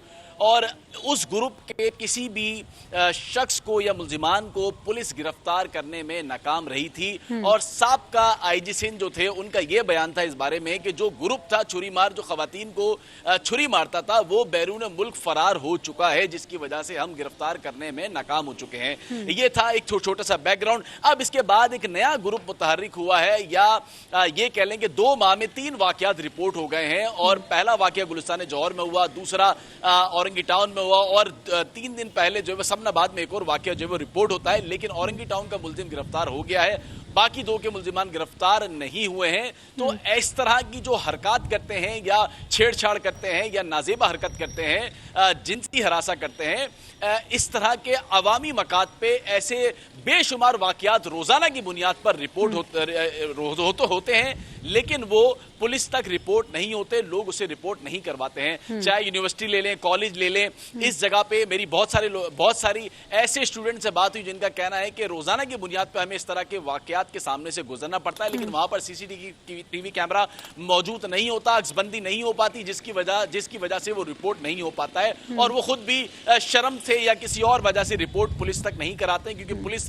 पे रिपोर्ट कराने का मकसद ये है कि आपको एक नई मुसीबत में यहाँ पर पड़ जाना होता है, क्योंकि पुलिस के पास जाने के बाद लोग बार बार उन्हें जो वो तंग किया जाता है बयानात के लिए और दीगर मसाइल के लिए। तो यहाँ पर आज तक पुलिस ने बड़े ही कभी भी ऐसे का मकाम है कि वक्त बदल गया, बड़ी तरक्की हो गई, लेकिन आज भी जो शहरी हैं, अगर हम स्पेशली खवातीन की बात करें तो वो आज भी थाने जाते हुए शर्माती हैं, अपना मुकदमा पेश करते हुए शर्माती हैं, अपनी बात पेश करते हुए शर्माती हैं। और अगर कोई ये मुकदमा सामने ले भी आता है, अपना जो भी इशू, जो भी मसला है वो सामने ले भी आता है, तो फिर क्या होता है? सिर्फ एक, अगर 3 रिपोर्ट हुए हैं तो एक को गिरफ्तार किया गया है, उससे क्या अभी तक मतलब सजा मिली है? और जो बाकी 2 हैं उन्हें क्यों नहीं गिरफ्तार किया जा सका? जी देखिए, जो बाकी 2 हैं उनको इसलिए गिरफ्तार नहीं किया जा सका कि उनका एक तो सीसीटीवी में उनका चेहरा इतना वाज़ेह है, लेकिन उसके बावजूद जो इलाकाई इंटेलिजेंस है या स्पेशल ब्रांच है वो इस बात का सुराग लगाने में नाकाम है कि आया एक शख्स जो इस इलाके में एक खातून के साथ जिनसी हिरासा करके फरार हो गया, वो आखिर फरार कहाँ हुआ? पुलिस इस बात का अंदाजा लगाने में आज तक जो है वो आज तक मालूम नहीं कर सकी, जबकि उसका चेहरा भी वाज़ेह है और सीसीटीवी कैमरा दीगर तमाम टीवी चैनल्स पे भी चल चुकी है। उसके बावजूद पुलिस को आज तक ये मालूम नहीं हो सका। पुलिस ने वहां पर पुलिस ने ये कह लें कि CDR की भी मदद ली, दीगर जो टेक्निकल और डिजिटलाइज जिसको हम कहते हैं मदद, तकनीकी मदद, ठीक है, लेकिन अलमिया यही है कि अभी तक कोई गिरफ्तारी नहीं हुई। और जिस तरह से ज़ुहेबा बात कर रहे थे, ये तो वो वाक़यात हैं जो रिपोर्ट हुए हैं, लेकिन कराची में ये जो हरासमेंट के बढ़ते केसेस हैं, आप यकीनन इसका नोटिस लेना होगा। ज़ुहेब जीजा अपडेट कर रहे थे आप, शुक्रिया आपका। तो कराची की ये बिगड़ती सूरत हाल है, हरासमेंट केसेस में इजाफा हो रहा है। उम्मीद हम ये करते हैं कि जिस तरह से ज़ुहेब भी पॉइंट आउट कर रहे थे कि छुरी मार ग्रुप और स्ट्रीट क्रिमिनल्स की तरह जो डिफरेंट वारदातें कराची में होती हैं, ये वारदातें जो हैं इनमें कमी होनी चाहिए। ना सिर्फ कमी होनी चाहिए बल्कि जो भी इसमें मुजरिम हैं उन्हें करार वाकई सज़ा होनी चाहिए, क्योंकि उबैद ये एक सीरियस इशू है जिसको सीरियसली देखना होगा। ये मसला सिर्फ एक उन 2 जगहों का है जहाँ पर CCTV है, बहुत सारे मकामात पर CCTV नहीं होता, वहाँ से भी कोई गुजर रहा है, उसके साथ ये हरकत हो रही है। तो यकीनी तौर पर एक तो वो रिपोर्ट नहीं हो रही, और दूसरा ये कि अगर रिपोर्ट हो रही है तो उस पर कोई कानूनी कार्रवाई नहीं हो रही। चलें जी, बहरहाल उम्मीद करते हैं कि इस केस में मंतकी अंजाम तक जो किरदार हैं वो पहुँचें। मुल्की और बैनुल-अक़वामी मंजरनामे पर रूनुमा होने वाले हर वाक़े और हर खबर का हर जाविये से मुकम्मल न्यूज़ रूम, और इस घंटे में भी बातें वही हैं, लेकिन कुछ नए अंदाज से, और मामलात हैं आने वाले इंतखाबात को लेकर उन सवालात से मुतालिक जो सभी पूछ रहे हैं। इत्तेहादी भी पूछ रहे हैं, अपोजिशन भी पूछ रही है, हम भी पूछ रहे हैं, और लोग भी देख रहे हैं कि होगा क्या, कैसे होगा। नई मरदमशुमारी का मामला जो है उस पर हुकूमत का बड़ा ही मुख्तलिफ मौक़िफ़ रहा। कल रात से पहले तक राना सनाउल्लाह कहते रहे कि नई मरदमशुमारी को हम डिस्कस ज़रूर करेंगे, नोटिफाई नहीं करेंगे। आज़म नज़ीर तारड़ और दीगर वज़रा ये कहते रहे कि 90 रोज़ से ज़ायद का वक्त चाहिए होगा हमें, क्योंकि नई मरदमशुमारी पर जाएंगे। और फिर last nail in the coffin वज़ीर आज़म साहब की तरफ से रात को आई, जब उन्होंने एक TV इंटरव्यू में ये कहा कि हम नई मरदमशुमारी के तहत इंतखाबात में जा रहे हैं। तो मामलात अब तक हैं क्या, ये नई मरदमशुमारी का शोशा क्या है, ये इस रिपोर्ट में समझें।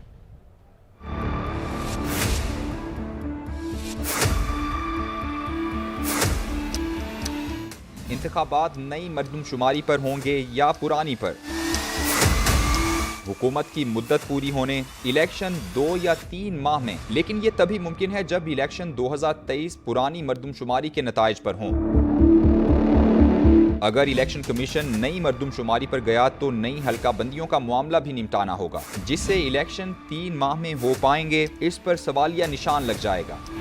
उधर विफाकी वजीर एहसन इकबाल कहते हैं कि 90 दिन में इलेक्शन करवाने हैं तो पुरानी मरदमशुमारी पर जाना होगा। इत्तेहादी हुकूमत की एक जमात MPM मुसलसल इस बात पर जोर देती रही है कि कराची के लोगों को सही नहीं गिना गया और नई मरदमशुमारी को अपनाना होगा। जो 4 करोड़ लोग जो कि नए गिने गए थे, जिनके बगैर इलेक्शन कराए जाने की बात हो रही थी पुरानी सेंसस के ऊपर, अल्लाह का शुक्र है कि वजीर आजम पाकिस्तान ने MQM के मौक़िफ़ की तायद कर दी कि ये हो नहीं सकता कि सेंसस हो चुका हो और पुरानी मरदमशुमारी पे जो है वो इलेक्शन करा रहे हैं। हम इलेक्शन को डिले करने की बात नहीं करते, लेकिन हम ये कहते हैं कि फेयर एंड फ्री शफाफ इलेक्शन उसी वक्त होंगे जब नई मरदमशुमारी पे नई हल्का बंदियों के साथ इलेक्शन होंगे। वैसे तो वजीर आजम बार बार कह चुके हैं कि इस माह हुकूमत खत्म हो रही है, निगरान सेटअप आ रहा है जो इंतखाबात करवाएगा, लेकिन मरदमशुमारी की बहस ने सवाल उठा दिया है कि निगरान सेटअप इलेक्शन 90 रोज में करवाएगा या नई मरदमशुमारी को बुनियाद बनाकर इलेक्शन इल्तिवा का शिकार भी हो सकते हैं।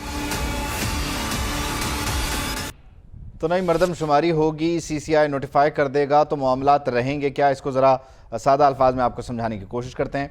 हालिया मरदमशुमारी के नताइज जारी होने के बाद इलेक्शन कमीशन आइन के तहत नई हल्काबंदियों के तहत ही इंतखाबात करवाने का पाबंद है, लेकिन अगस्त के महीने में जाती हुकूमत और ऐवान में अददी अक्सरियत ना होना इस नई मरदमशुमारी के मामले को एक बहरानी कैफियत की तरफ ले जाता नज़र आ रहा है। इस सिलसिले में क्या क्या ज़ाब्ते हैं और क्या ऑप्शंस हैं, इनको समझना बहुत ज़रूरी है, बड़ा अहम है।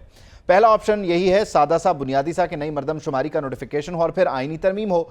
मरदमशुमारी के नताइज जारी होने के बाद आईन पाकिस्तान में नई मरदमशुमारी के तनासुब से सूबों को ऐवान में उनकी आबादी के हिसाब से नुमाइंदगी मिलना ज़रूरी है। सादा अल्फाज में, आबादी बढ़ने के तनासुब से कौमी असम्बली में सूबों की सीटों में इजाफा करना नागुज़ीर हो जाता है। इसी तरह सूबाई असम्बली में भी अवामी नुमाइंदगान की तादाद में कमी या इजाफा ज़रूरी हो जाता है, जिसके लिए दस्तूर में मौजूद चैप्टर 2 मजलिस शूरा में शिक 51 में तरमीम के जरिए कौमी असम्बली की नशिस्तों की तादाद बदली जा सकती है। यह बड़ा बुनियादी सा पैटर्न है, बेसिक सा मामला है। जबकि ऑप्शन नंबर 2 ये है कि नताइज जारी हो जाएं, लेकिन आईनी तरमीम जिसके लिए इस वक्त फ्लोर पर अददी अक्सरियत मौजूद नहीं है, तो फिर क्या किया जाए।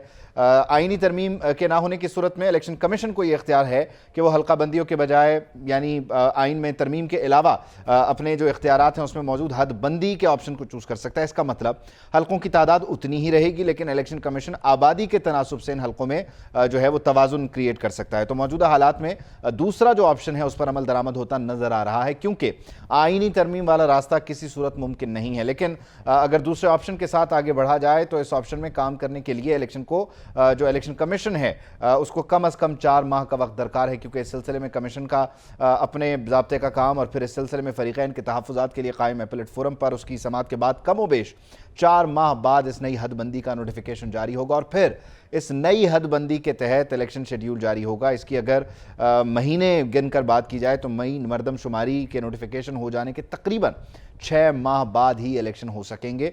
इस मामले में कोई फरीक अगर सुप्रीम कोर्ट से रुजू कर लेता है तो फौरी इंतखाबात करवाए जाएं। सुप्रीम कोर्ट को अगर ये दरख्वास्त कर दी जाती है तो सुप्रीम कोर्ट का इलेक्शन कमीशन से मुतालिक फैसला मौजूद है और उस पर अमल दरामद ना होना एक नज़ीर है। जबकि आइन नई मरदमशुमारी के मामले पर वाज़े और दो टोक है, इलेक्शन कमीशन को नई मरदमशुमारी के तहत ही इस मामले को लेकर चलना होगा। तो ये हैं इस वक्त तक के जो मौजूदा ऑप्शन हैं। और मरदमशुमारी के मामले पर बड़ी दो टोक वाज़े जो आवाज़ रही वो मुत्तहिदा कौमी मुस्तान की रही और बिलाखिर उन्होंने अपनी बात को मनवा लिया। अबू बकर साहब हमें ज्वाइन कर रहे हैं मुत्तहिदा कौमी मूवमेंट से। अली गौहर बलोच साहब पाकिस्तान मुस्लिम लीग नवाज से हमारे साथ मौजूद हैं। पहले अबू बकर साहब आपकी तरफ आऊँगा क्योंकि ये मामला तो आपका है, आपसे पूछना यही चाहूँगा, आज खुश तो बहुत होंगे आप। बहुत बहुत शुक्रिया कि आपने इस हसास मौजू पे हमें बात करने का मौका फराहम किया है। खुशी की बात नहीं है, खुश हम नहीं, ये तो पूरे पाकिस्तान का मामला है, पूरे मुल्क का मामला है और इसमें मैं समझता हूँ कि तमाम सियासी जमात, ये कोई MQM का अपना मामला नहीं है, MQM के कोई अपने वोट का मामला नहीं है। ये तो पाकिस्तान के अंदर जो मरदमशुमारी अरसे दराज से नहीं हो पा रही किसी भी वजूहात की बुनियाद पर, हमारा ये इस बार मौक़िफ़ रहा है कि मरदमशुमारी मुल्क के अंदर साफ़ और शफाफ मरदमशुमारी होनी चाहिए। और कराची शहर बिलखुसूस चूँकि सबसे ज़्यादा इसमें विक्टिम हम हैं, पूरे पाकिस्तान के दीगर सूबों से जो लोग माइग्रेट करते हैं वो ज़्यादातर उन शहरों की तरफ माइग्रेट करते हैं जो किसी भी मुल्क का सियासी माशी हब होता है, जहाँ पे रोज़गार के मौक़े होते हैं। तो कराची एक ऐसा शहर है जो पोर्ट सिटी है, जहाँ पे रोज़गार के लिए लोग आते हैं और वो शहर सबको अपने बाजू में समेटता है, रोज़गार फराहम करता है, वसाइल का लोग फिर इस्तेमाल भी वहाँ पे करते हैं। तो हम तो सिर्फ एक सीधी सीधी बात ये कर रहे हैं कि पाकिस्तान में मरदमशुमारी साफ शफाफ तरीके से कराया जाए और कराची शहर या हैदराबाद या सिंध के शहरी इलाके या पूरे पाकिस्तान में जहाँ जहाँ जो सही आबादी है उनको गिन लिया जाए। और ये कोई ऐसी बड़ी बात नहीं है। वसाइल और मसाइल की बात कर रहे हैं, जब इन वसाइल के जरिए मसाइल को हल करने के लिए जो बल्दियाती निज़ाम है उसके मामलात की तरफ जाया जाए तो आपने बॉयकॉट किया। उसके अलावा फिर यहाँ पर एक मसला यह है कि कराची में आप क्लेम करते हैं आप हैं या जमात ने क्लेम किया वो हैं, ऊपर पीपल्स पार्टी है वो फिर कंट्रीब्यूट नहीं करती, वो मामला वहीं का वहीं फंस जाता है। तो ये बंदे गिनने का ही सिर्फ मसला है। आप सिर्फ ये चाहते हैं कि पता चल जाए कितने बंदे हैं, क्योंकि अब तक जिन हुकूमतों में आप रहे और मरदमशुमारी हुई वसाइल भी नहीं मिले और मसाइल भी हल नहीं हुए। अली गौर बलोच साहब को शामिल गुफ्तगू करता हूँ। वकर भाई आपकी तरफ दोबारा भी आऊँगा। अली गौर बलोच साहब, ये जाते जाते आखिरी 4-5 दिन रह गए, अभी आप 8 को या 9 को असम्बलियाँ तहलील भी कर देंगे। ये नई मरदमशुमारी वाला मामला छोड़ के आप एक आइनी बहरान की तरफ नहीं धकेल रहे इस सारी सूरत हाल को, क्योंकि आइनी तरमीम करने के लिए तो आपके पास फ्लोर पर लोग ही मौजूद नहीं हैं। बिस्मिल्लाहिर्रहमानिर्रहीम। देखिए, बात ये है कि मरदमशुमारी वाले इशू पर कल मैं सुन रहा था, एहसन इकबाल साहब ने बड़ा क्लियर जो है वो मतलब है कि वजाहत की है इस इशू के ऊपर, और ये उनकी मुतलका जो है वजारत जो उनकी मुतलका है ये इशू बुनियादी तौर पर ये है कि जो पिछली मरदमशुमारी पर इलेक्शन हुए थे तब ये डिसाइड हुआ था कि आने वाले इलेक्शन जो है नई मरदमशुमारी पर होंगे। इलेक्शन कमीशन ने 4 साल साबका जो हुकूमत थी उसको खतूत लिखे कि आप मरदमशुमारी करवाएं, लेकिन वो उन खतूत को रद्दी की टोकरी में डालते रहे और मरदमशुमारी ना करवाई। और मैं समझता हूँ कि ये उनका क्रिमिनल ऑफेंस था। जब हमारी गवर्नमेंट आई तो हमने आपके साथ ही एक मरदमशुमारी करवाई है जिसको कि डिजिटल मरदमशुमारी कहते हैं। उस पर जो है सूबों के एतराज़ात हैं, लेकिन जाहिर है कि ये भी मुतालबा मतलब है कि जितने इत्तेहादी हैं उनसे भी राय लेनी है। कोई अकेला नून लीग ने या पीपल्स पार्टी ने किसी एक जमात में फैसला नहीं करना, जिस तरह से MKM का अपने तहफ़्फ़ुज़ात हैं। और मैं समझता हूँ कि किसी हद तक के तहफ़्फ़ुज़ात ठीक भी हैं कि ये जो इशू है इसको एड्रेस करना जरूरी है। इसमें जो हल्का बनियां है नई मरदमशुमारी के ऊपर वो सही कहते हैं कि अगर आइन में इसकी वो मतलब है तरमीम करने की जरूरत है तो फिर ये जरूर हो सकता है कि मरदमशुमारी कर ली जाए और सूबों की हद तक जो सीटें हल्का बंदी दोबारा कर दी जाए। जो सूबा टू सूबा सीटें हैं उसको ना बढ़ाया जाए, लेकिन ये तमाम मामलात अभी बैठ कर डिस्कस होंगे और इसके ऊपर जो भी नहीं। अली गौर बलोच साहब, मैं समझ ये नहीं पा रहा कि आप कह रहे हैं अब ये डिस्कस होंगे, लेकिन कल रात को जो वज़ीर आज़म का इंटरव्यू है उसमें उन्होंने बड़ा दो टोक अल्फाज में ये कहा कि हम नई मरदमशुमारी के तहत इंतखाबात में जा रहे हैं। और जब आप ये कहते हैं कि जा रहे हैं तो इसका मतलब है कि क्लोज एंडेड है, डिसाइडेड है।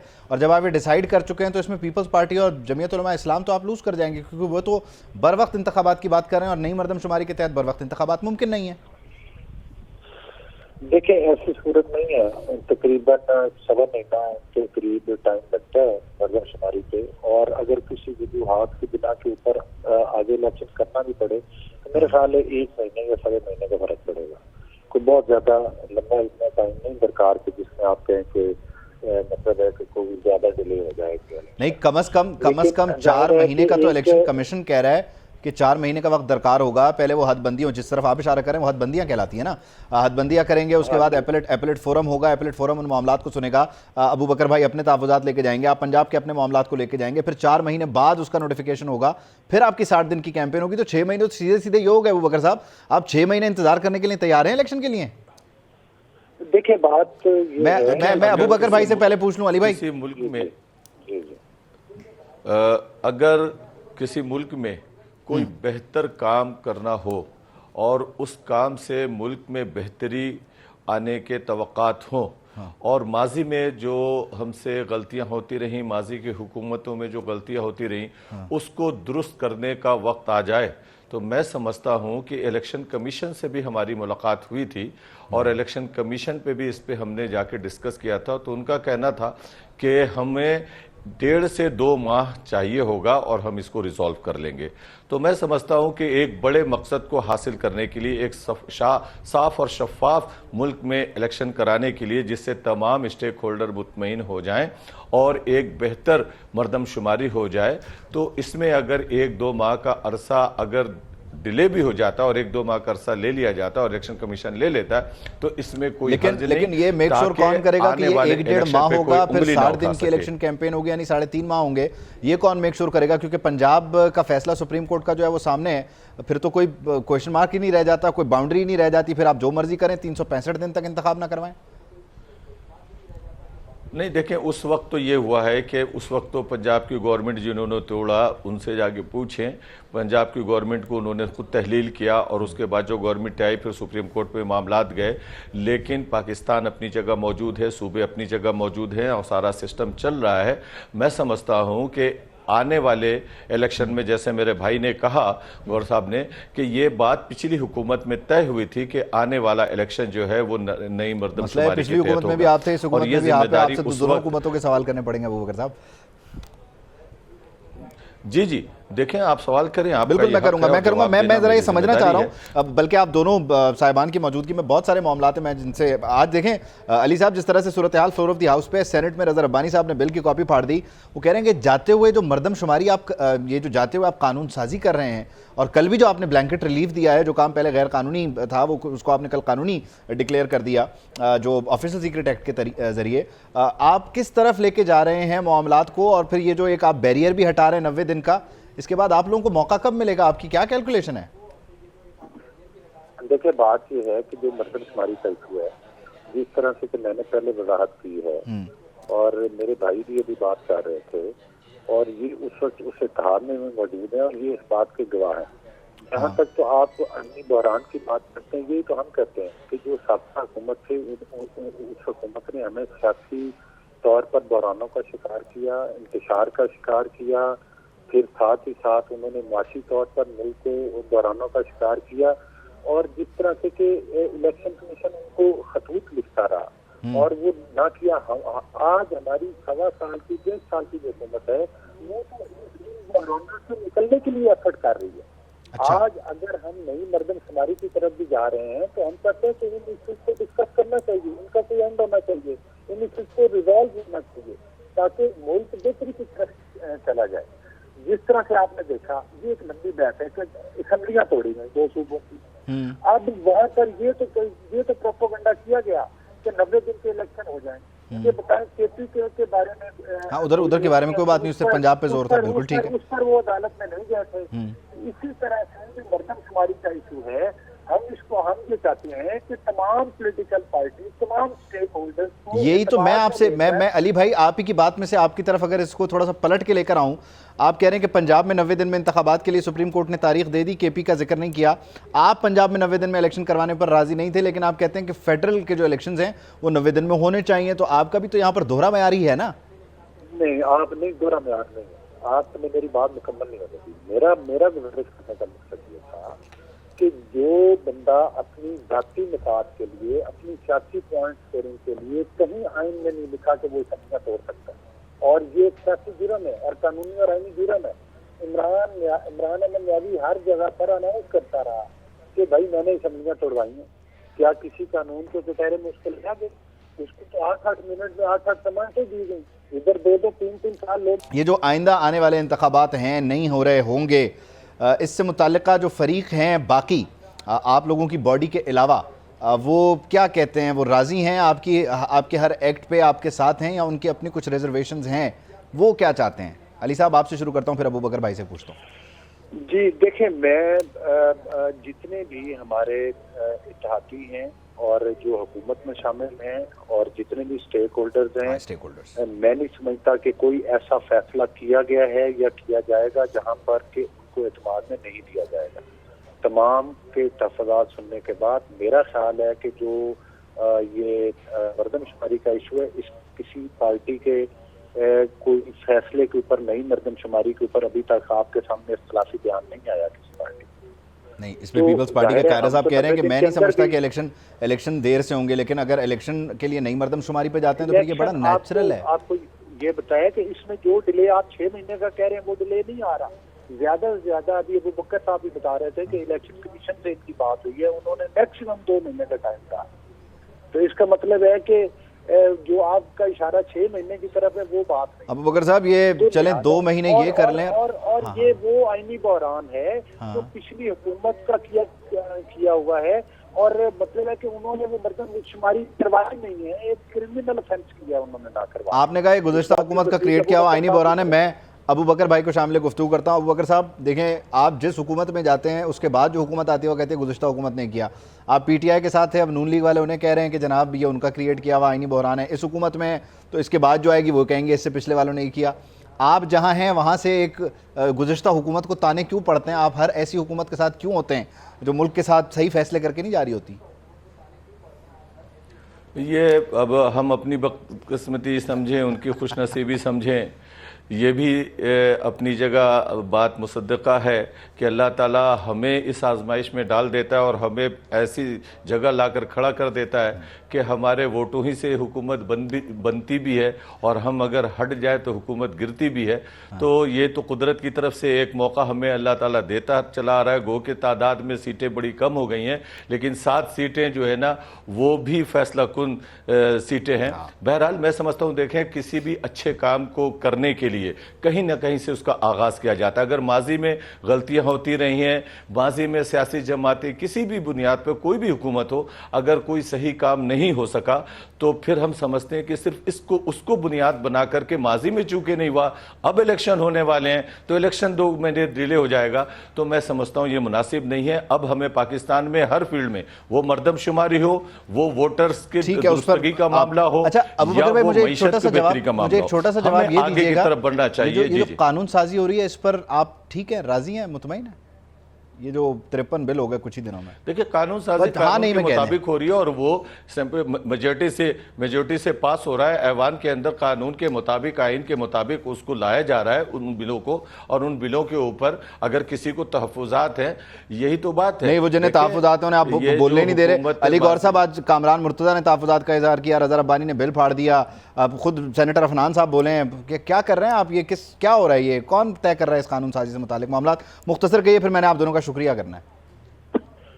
देखिए बात ये है कि कानून साजी के मामला पर बाई एंड लार्ज तमाम पॉलिटिकल पार्टीज जो हैं, इनकी जो भी बिल आते हैं स्टैंडिंग कमेटी में से होके आते हैं, और उन स्टैंडिंग कमेटी में अक्सर को तो कॉपी नहीं पता, उन्हें पता ही नहीं बिल में लिखा हुआ क्या है। देखें, किसी को ये तो हो सकता है कि बिल की एजेंडे के अंदर जो सर्कुलेशन है वो डिले हुई हो या वो उस पर तो तहफ़्फ़ुज़ात है, लेकिन कोई ऐसा बिल नहीं आता जो ठीक है, यानी सबके तहफ़्फ़ुज़ात हैं, लेकिन आप जो है वो तरीक़ाकार ज़ाब्ते के मुताबिक काम करें। बहरहाल फ्लोर पे जो तकारीर हो रही है ऐसा लग नहीं रहा। बहुत शुक्रिया अबू बकर साहब और अली गौर बलोच साहब, आप दोनों हज़रात का। हमारी के लिए राय यही है कि अगर जी किसी काम को अच्छा करना है, बेहतर करना है, तो थोड़ा 2-4 दिन ज़्यादा लग जाएँ, कोई मसला नहीं है। एमकेएम का भी ये मौक़िफ़ है और अली गौर बलोच साहब कहते हैं कि अभी तो हमने जनाब इसमें तय ही नहीं किया कि ये नई मर्दमशुमारी पर होगा भी या नहीं होगा। बिल्कुल। तो बहरहाल मर्दमशुमारी के तहत इलेक्शन से मुतालिक जहां खबरें गर्म हैं, वहीं इस्तेहकाम पाकिस्तान पार्टी जो है वो इस वक्त कई बड़ी सियासी रहनुमाओं की जमात बन चुकी है। इसका भी यही मौक़िफ़ है कि मर्दमशुमारी के बाद इलेक्शन होने चाहिए। तर्जुमान इस्तेहकाम पाकिस्तान पार्टी फ़याज़ुल हसन चौहान ये कहते हैं कि साफ शफाफ इलेक्शन के लिए मर्दमशुमारी ज़रूरी है। अगर ऐसे इलेक्शन होंगे तो कोई नताइज तस्लीम नहीं करेगा। तो एमकेएम की राय आपके सामने है, मुस्लिम लीग नून का मौक़िफ़ आपके सामने है, और इस्तेहकाम पाकिस्तान पार्टी जो अभी फ्लोर ऑफ द हाउस पर तो नहीं है, लेकिन आइंदा आने वाले दिनों में अपना सियासी मुस्तक़बिल देख रही है। पंजाब में, जनूबी पंजाब में बिलखुसूस वो भी नई मर्दमशुमारी का जो है वो नोटिफिकेशन मांग रहे हैं। राना वहीद हमारे साथ हैं, उनसे बात करते हैं। राना वहीद, कहिए क्या मामलात हैं, क्या मुतालबात हैं इस्तेहकाम पाकिस्तान पार्टी के इस्तेहकाम पाकिस्तान के लिए? जी बिल्कुल, जो है जैसे आपने फरमाया कि इस्तेकाम पाकिस्तान पार्टी का भी एक जो इस वक्त बहस चल रही है वो यही है कि क्या जो इलेक्शन है ये नई मर्दमशुमारी पे हो या पुरानी पे हो। इसके ऊपर आज जो तर्जमान है इस्तेकाम पाकिस्तान पार्टी के फ़याज़ुल हसन चौहान, उनसे मेरी बात हुई। बड़ी तफसील से उन्होंने बताया कि वो पहले दिन से उनका ये मौक़िफ़ है कि जो जनरल इलेक्शन होंगे जब भी हों ये नई मरदमशुमारी के ऊपर होने चाहिए। तो अब चूँकि ये एक कानूनी मामला है, इसमें बड़ी पेचीदगियाँ हैं। अगर 90 दिन के अंदर इलेक्शन होते हैं तो फिर यकीनी तौर पर पुरानी मरदमशुमारी पे ही इलेक्शन होंगे।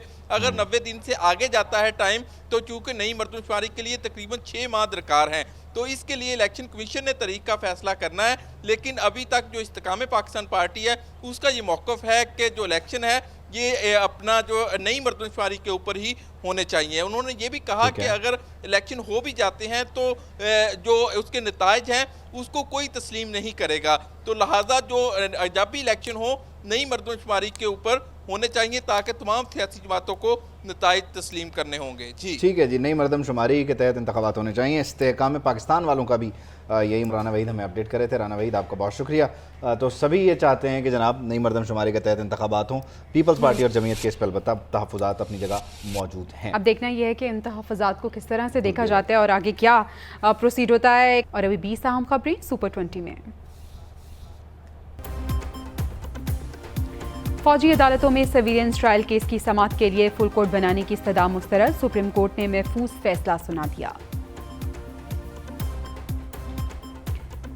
तनकीद की परवाह नहीं, अपना काम जारी रखेंगे, काम ठीक किया या नहीं तारीख पर छोड़ते हैं। चीफ जस्टिस के फौजी अदालतों में सिविलियंस ट्रायल केस में remarks. Civilians trial case chief justice ने रिमार्क्स दिए कि अगर फौजी अदालतों में अपील का हक दिया जाए तो क्या होगा। मिलिट्री कोर्ट्स तो फिर किसी हाई कोर्ट के ज़ेरे निगरानी नहीं होगी। इंट्रा पार्टी इलेक्शन न कराने पर इलेक्शन कमीशन ने चेयरमैन पीटीआई 4 अगस्त को तलब कर लिया। नोटिस में लिखा गया, इंट्रा पार्टी इलेक्शन न होने पर पीटीआई इंतखाबी निशान के लिए नाअहल हो सकती है। तोशाखाना केस में फौरी ट्रायल रोकने की इस्तदा मुस्तरद। चेयरमैन पीटीआई को सुप्रीम कोर्ट से फौरी रिलीफ न मिल सका। इलेक्शन कमीशन हुकाम 4 अगस्त को तलब। कराची में जंगी बहरी जहाज की लॉन्चिंग की तकरीब। पीएनएस तारिक पाक बहरिया के हवाले।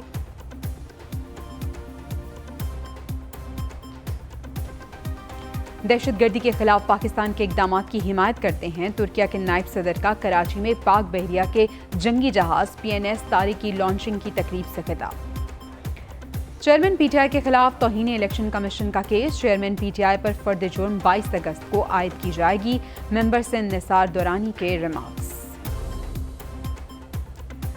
वज़ीर-ए-आज़म के मुआविन खुसूसी अता तारड़ कहते हैं तोशाखाना की चोरी और 9 मई के वाक़यात में मुलव्विस मुल्ज़िम बहाने बनाकर अदालत में पेश नहीं हो रहा। तोशाखाना को दोनों हाथों से लूटने वाले का वक्त हिसाब आ पहुंचा। वफाकी वज़ीर पार्लिमानी अमूर मुर्तज़ा जावेद अब्बासी का ट्वीट। रिजवाना पर तशद्दुद का असकुत नोटिस लेने के लिए सुप्रीम कोर्ट लाहौर रजिस्ट्री में दरख्वास्त दायर। सिविल जज के खिलाफ भी महकमा कार्रवाई करने की इस्तदा। सिंध हुकूमत हर शोबे में बढ़ चढ़ कर काम कर रही है। सस्ती बिजली पैदा की जा रही है। वज़ीर इत्तला सिंध शर्जील मेमन की कराची में मीडिया से गुफ्तगू। खैबर पख्तूनख्वा में रवा साल का दूसरा पोलियो केस रिपोर्ट। बन्नू के रिहायशी 3 साला बच्चे में पोलियो टाइप 1 वायरस की तस्दीक। पाकिस्तान स्टॉक एक्सचेंज में मुसलसल तेजी का रुझान रहा। मार्केट 534 पॉइंट्स के इजाफे से 48,764 पॉइंट्स पर बंद हुई। डॉलर एक रोज में तकरीबन 2 रुपए तक महंगा हो गया। इंटरबैंक में डॉलर 289 रुपए 38 पैसे का फरोख्त हुआ। ओपन मार्केट में डॉलर 292 रुपए 50 पैसे पर बंद हुआ। कराची के इलाके डिफेंस में घरेलू मुलाजमाएं बंगले का सफाया कर गईं। 80 तोले सोना और 20 लाख रुपए नकदी लूट कर फरार। मुकदमा दर्ज। फैसलाबाद में डाकू बेलगाम। गुज़िश्ता रोज बैंक के सामने 2 करोड़ 21 लाख रुपए की डकैती। मोटरसाइकिल सवार डाकू शहरी से पैसे छीनकर फरार।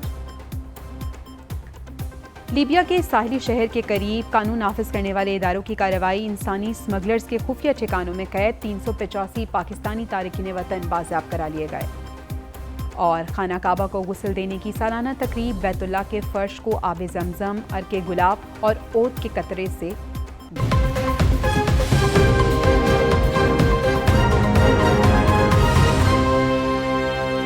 Welcome back. तो सियासी हिजान है, अगस्त का महीना है और मौसम जो है वो सियासी हो रहा है, क्योंकि बहुत से कानून साजी हो रही है, बिल कुछ पास हो रहे हैं, कुछ पे एहतजाज किया जा रहा है। ऐवान में अगर हम बात करें तो एक बार फिर मुतनाज़ कानून साजी का शोर शराबा मचा हुआ है। ऑफिशियल सीक्रेट एक्ट तरमीमी बिल सेनेट में पेश किया गया तो ना सिर्फ अपोजिशन बल्कि हुकूमती इत्तेहादी भी इस पर बोल पड़े हैं। ऑफिशियल सीक्रेट नो के नारे बुलंद कर दिए गए। यकीनी तौर पर जो कानून साजी है उसको लेकर बाज़ अरकान की राय ये है कि जो बिल है उसको सप्लीमेंट्री एजेंडा के तौर पर पेश किया जा रहा है, बिल की कॉपी नहीं दी जा रही, तो हमें पता नहीं है बिल में है क्या। ऐवान में हो क्या रहा है इस रिपोर्ट में जाने। साहब तशरीफ रखे, ये पैसेज पे उस वक्त जाएगा जब सारे मेंबर बात करें। मुश्ताक साहब कर लेंगे आप। इंसदादे पुरतशद्दुद बिल के बाद ऑफिशियल सीक्रेट एक्ट तरमीमी बिल पर भी फड्डा पड़ गया। वजीर कानून आजम नजीर तारड़ ने ऑफिशियल सीक्रेट एक्ट तरमीमी बिल सेनेट में पेश किया। बिल के खिलाफ इत्तेहादी और अपोजिशन जमातों ने एहतजाज शुरू कर दिया। मैं ये अर्ज कर रहा हूँ कि आप तशरीफ रखें, मिनिस्टर साहब हो गए। सेनेट में कानून साजी पर हुकूमती इत्तेहादी भी बरहम हो गए। सेनेटर रजा रबानी अपनी ही पार्टी पर बरस पड़े, कानून साजी के लिए पेश होने वाले बिल फाड़ दिए। शहीद Zulfikar Ali Bhutto who tore up the UN resolution and said that I am wasting my time, and I think I am now wasting my time over here and I will tear up your bills. I come from the legacy. Senator Kamran Murtaza ने कहा, इत्तेहादी होने का ये मतलब है कि हम बात नहीं कर सकते। अगर इस तरह कानून साजी होनी है तो हम बाहर बैठ जाते हैं। बिल कायमा कमेटी को भेज दिया गया। हुकूमत में होने का क्या ये मतलब लिया जाएगा कि हर चीज पे हमारे उस पे जो ना बात के ऊपर कदगन लगा दिया जाएगा कि चूंकि आपके वो 2-2.5 बंदे उधर बैठे हुए हैं तो इसलिए आपने जो ना इसमें बात नहीं करनी है और इसमें आपकी बात के हक के ऊपर जो ना कोई कदगन है या पाबंदी है। सर अगर ये पाबंदी है तो फिर हम हाउस से बाहर चले जाते हैं। शोर शराबे में JUI, ANP, नेशनल पार्टी और PTI अरकान शामिल थे। मेंबर खड़ा नहीं होगा, बात नहीं करेगा। तशरीफ रखे साहब प्लीज। चेयरमैन सेनेट सादिक सिंजरानी ने official secret act bill committee को भिजवा दिया। तो जनाब, निगरान वज़ीर आज़म के चुनाव का मामला है जो कि अब कहा जा रहा है कि आखिरी मराहिल में दाखिल हो गया है। कुछ बड़ों की अहम मुलाकातें हुई हैं और 5 एक नाम है जो कि फाइनल कर लिए गए हैं। अब इत्तेहादियों के सामने में नाम रखे जाएंगे, अपोजिशन की जानिब से भी कुछ नाम आएंगे और उन्हीं में से फिर फाइनल डिसीजन हो जाएगा। वैसे तो 3 नाम होने चाहिए हिज़्ब इख्तिलाफ और कायदे ऐवान की तरफ से, लेकिन बहरहाल अब तक निगरान वज़ीर आज़म को लेकर हो क्या रहा है, कौन किन नामों पर गौर कर रहा है, कहाँ क्या मुशावरत हो रही है, एक रिपोर्ट की सूरत सब कुछ मौजूद है, आप वो देखें।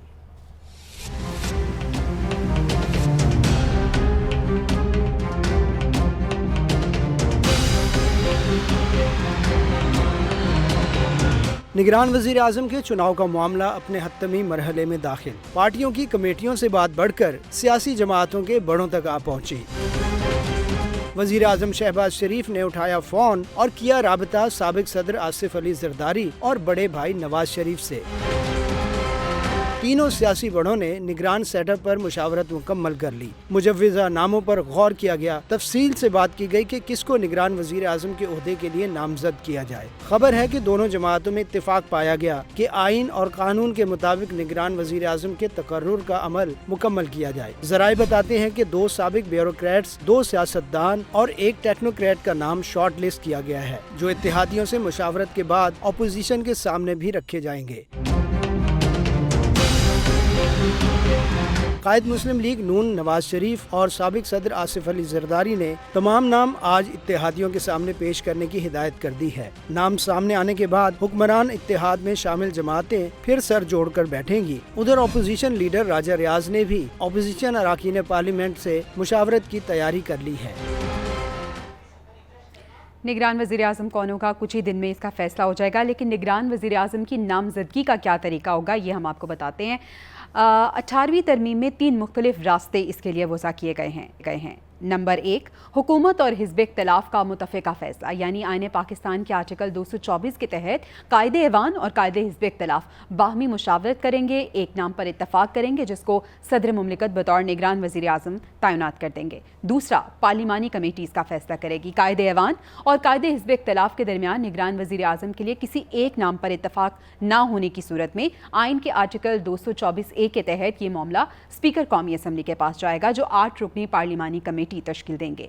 नंबर 3 ये कि इलेक्शन कमीशन ऑफ पाकिस्तान इसका फैसला करेगा। अगर पार्लिमानी कमेटी भी किसी एक नाम पर इत्तफाक ना कर पाए तो आर्टिकल 224A के तहत ये मामला इलेक्शन कमीशन ऑफ पाकिस्तान के पास चला जाएगा और इस तरह से फिर निगरान वज़ीर आज़म उनका चुनाव होगा। बात कर लेते हैं, हमारे साथ पीपल्स पार्टी से हसन मुर्तज़ा साहब मौजूद हैं। हसन मुर्तज़ा साहब, बहुत शुक्रिया आपके वक्त का। सर, क्या नाम फाइनल हुए? अहम मुशावरत हुई है बड़ों के दरमियान और कहा जा रहा है कि कुछ 5 नामों पर इत्तफाक हुआ है। कौन कौन से नाम हैं और सर क्या इसहाक डार साहब भी इन नामों में शामिल हैं?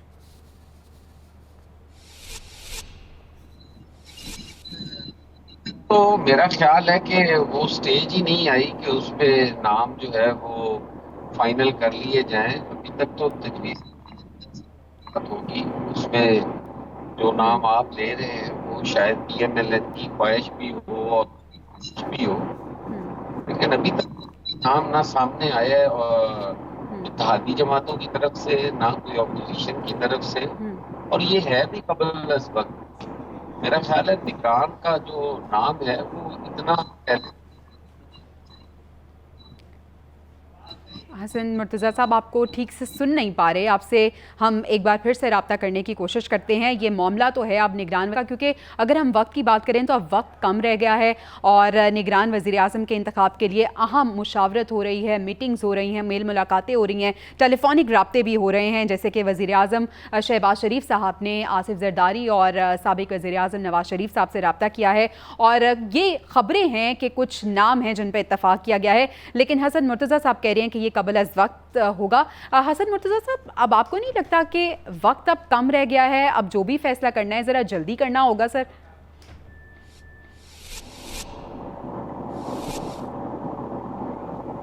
हसन मुर्तज़ा साहब, आप सुन पा रहे हैं हमें?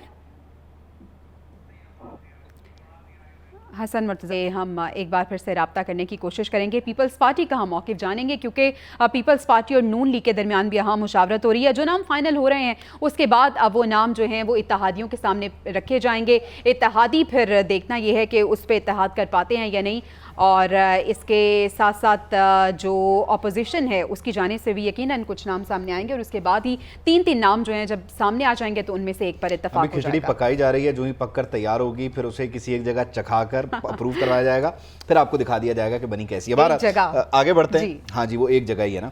आगे बढ़ते हैं जी, कराची का रुख करते हैं, जहाँ पर आज तुर्किया के नायब सदर भी मौजूद थे, वज़ीर आज़म शहबाज शरीफ भी मौजूद थे और तकरीब थी PNS तारिक की लॉन्चिंग की। और ये बड़ा ही शानदार जो जंगी बहरी जहाज़ है, इसे पाकिस्तान नेवी की फ्लीट में जो है वो शामिल कर लिया जाएगा कुछ ट्रायल्स और टेस्ट के बाद। लेकिन बहरहाल ये पाकिस्तान और तुर्किया क्या कह रहे थे, वो उन्होंने क्या कहा, सुन लेते हैं उनकी जुबानी। Strengthen our navy and our maritime activities. For that, the government of Pakistan is fully geared to provide all resources at your disposal so that under your able leadership, this security is augmented and becomes ironclad for all times to come. तो एक बार फिर से वही बात करते हैं, उसी सवाल का जवाब तलाश करने की कोशिश करते हैं कि निगरान वज़ीर आज़म कौन होगा, सियासी जमातों में क्या हलचल है। हसन मुर्तज़ा साहब हमारे साथ ही मौजूद हैं। हसन साहब, आप तक आवाज़ आ रही है? जी, मुझे आ रही है। मेरी आवाज़ नहीं आ रही है सर? आपको? बिल्कुल क्लियर आ रही है अब आवाज़। सर बताइएगा, मेरी आवाज़ नहीं आ रही है आपको? सर आपकी आवाज़ आ रही है हमें। सर, आप अपना मौक़िफ़ दे रहे थे कि पार्टी के अंदर क्या चल रहा है, और सर जो नाम फाइनल किया जाएगा और इत्तेहादियों के सामने रखा जाएगा, तो आपको ऐसा लगता है कि इत्तेहादी जो हैं वो एक पेज पे हैं? देखिए, ये मुख्तलिफ नजरियात के लोग हैं, मुख्तलिफ जमातें हैं। ये कोई इस तरह नहीं है कि एक ही जमात से सबका ताल्लुक है और वो नाम आ जाएगा। इस तरह मेरा ख्याल है वो मुमकिन नहीं होगा। उस पर जरूर तहफ़्फ़ुज़ात होंगे दीगर जमातों को, और जो नाम सुनने में आ रहा है या आपकी वसातत से जो नाम पता चला है, शायद उस पर दूसरों को तहफ़्फ़ुज़ात भी हो। तो ये इतना मेरे ख्याल है अभी कबल अज़ वक्त होगा। अभी काफी दिन रहते हैं असेंबली की मुद्दत पूरी होने में भी, और उस वक्त तक जब कोई फाइनल स्टेज पे पहुंचेंगे तो नाम भी सामने आ जाएगा। अच्छा सर, पीपल्स पार्टी की जानिब से हमेशा से ये कहा गया कि जो भी निगरान वज़ीर आज़म हो तो उसे सियासतदान होना चाहिए। अब ज़राए ये बता रहे हैं कि जो कुछ नाम फाइनल हुए हैं, 2 उनमें ब्यूरोक्रेट्स हैं, 2 सियासतदान और 1 टेक्नोक्रेट है। तो सर अभी भी पीपल्स पार्टी का यही स्टैंड है कि कोई सियासतदान होना चाहिए? देखिए, हम समझते हैं कि सियासतदान ही जो है वो हल निकालते हैं। उनको अदराक होता है अवाम की मुश्किलात का भी, तकलीफों का भी, और वो सारी चीज़ों को समझते हैं। और जहाँ तक ताल्लुक है शफाफियत का, तो वो भी मैं समझता हूँ कि कोई बासूल सियासतदान ही उसकी शफाफियत को भी यकीनी बना सकता है, क्योंकि उसको पता होता है कि मैंने अवाम के पास जाना है और अवाम की मेरे असल जो है वो जज भी हैं और उन्होंने ही मेरा एहतसाब भी करना है। इसलिए मैं समझता हूँ कि कोई सियासतदान। सर आपको इंटरप्ट कर रही हूँ, माजरत ख्वाह हूँ, लेकिन नून लीग की जानिब से तो एक सियासतदान का नाम आ गया था, लेकिन पीपल्स पार्टी ने बड़े तहफ़्फ़ुज़ात अपने शो कर दिए। नहीं, सियासतदान का नाम मतलब ये हरगिज नहीं है कि वो किसी पॉलिटिकल पार्टी से ताल्लुक रखता हो। गैर जानिबदारी उसकी जरूरत है। उसकी गैर जानिबदारी जो है या उसकी जो माजी है वो इस चीज का गवाही देता हो कि वो आदमी जो है वो असूलों में समझौता नहीं करता, वो अपनी पार्टी में रहकर भी अपनी एक राय रखता है और असूलों की सियासत करता है। वो किसी पॉलिटिकल पार्टी का कोई वर्कर नहीं होना चाहिए जो किसी सियासी जमात का वो वर्कर है। हर आदमी की पॉलिटिकल एफिलिएशंस होती हैं, लेकिन उनको ठीक है, गैर जानिबदार होना चाहिए। अच्छा हसन मुर्तज़ा साहब, कल वज़ीर आज़म साहब की जानिब से जो स्टेटमेंट आई है और वो कह रहे हैं कि नई मरदमशुमारी के तहत इंतखाबात होने चाहिए, तो सर फिर इंतखाबात होते कब नज़र आ रहे हैं? आपको क्या लग रहा है कब होंगे इंतखाबात?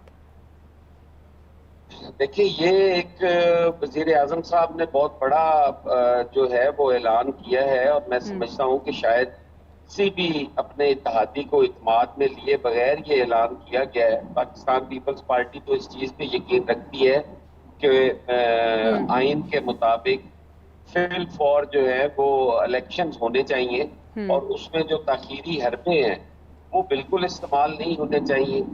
और जो फैसले पिछले चंद दिनों में हुए हैं, मैं समझता हूँ कि उससे इंतखाबात में ताखीर जो है वो होती नजर आ रही है। लेकिन पीपल्स पार्टी की कोशिश होगी कि आइन के और कानून के मुताबिक जो है वो इलेक्शंस जो है वो हों।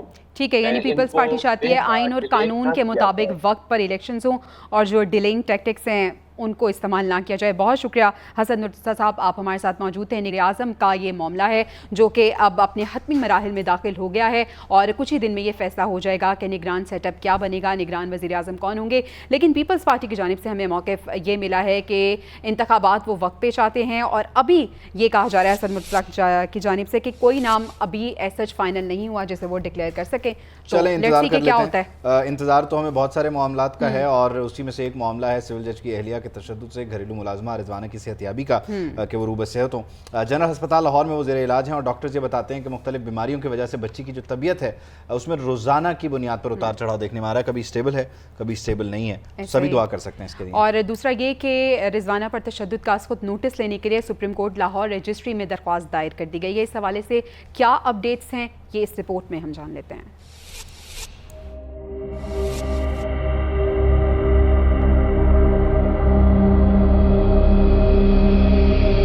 टूटी हड्डियां, गहरे जख्म, जहन में खौफ के साए, बेबसी के आलम में पड़ी रिजवाना की सिसकियां कम ना हुई।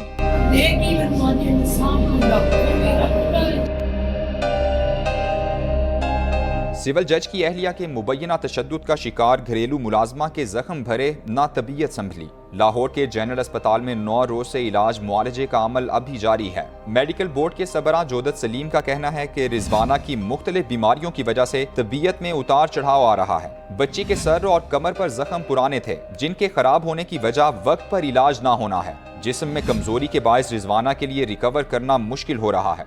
जख्म पहले से बेहतर हैं। घरेलू मुलाजमा रिजवाना पर मुबैना तशद्दुद के खिलाफ आज खुद नोटिस के लिए सुप्रीम कोर्ट के ह्यूमन सेल में दरखास्त दायर की गई है, जिसमें सिविल जज के खिलाफ भी महकमाना कार्रवाई करने की इस्तदा की गई है। इस्लामाबाद की डिस्ट्रिक्ट एंड सेशंस कोर्ट ने रिजवाना तशद्दुद केस की मरकजी मुलजिमा की 7 अगस्त तक उबूरी जमानत मंजूर कर रखी है। घरेलू मुलाजमा रिजवाना बदस्तूर तकरीबन 9 रोज से लाहौर के जनरल अस्पताल के सर्जिकल वार्ड के ICU में ज़ेरे इलाज है। रिजवाना के लिए बनाई गई मेडिकल टीम के जो सरबराह हैं जोदित सलीम, उन्होंने PNN से गुफ्तगू भी की है। अब से कुछ देर पहले ज़ुहैब हसन काज़मी के साथ उन्होंने बातचीत की है। क्या मामलात हैं, क्या बता रहे हैं, ज़रा आप भी देखें। जी बिल्कुल, इस वक्त मौजूद हूँ मैं जनरल अस्पताल में और गुज़िश्ता तकरीबन 9 दिन से रिजवाना जो तशद्दुद का शिकार हुई वो बच्ची सर्जिकल वार्ड के ICU में ज़ेरे इलाज है और उसका इलाज जो है वो मुसलसल किया जा रहा है। जो कमेटी बनाई गई उनके सरबराह डॉक्टर जोदित सलीम साहब हमारे साथ मौजूद हैं। डॉक्टर साहब, मैं सबसे पहले तो ये जानना चाहूँगा कि इस जो अब रिजवाना है उसकी सेहत का क्या हाल है? ज़ख़म जो है सारे जितने उसके सर के ऊपर ज़ख़म थे और जो बैक के ऊपर उसके ज़ख़म थे वो ज़ख़म डेफिनेटली पुराने थे, वो उसको कोई भी एक्यूट इंजरी नहीं थी।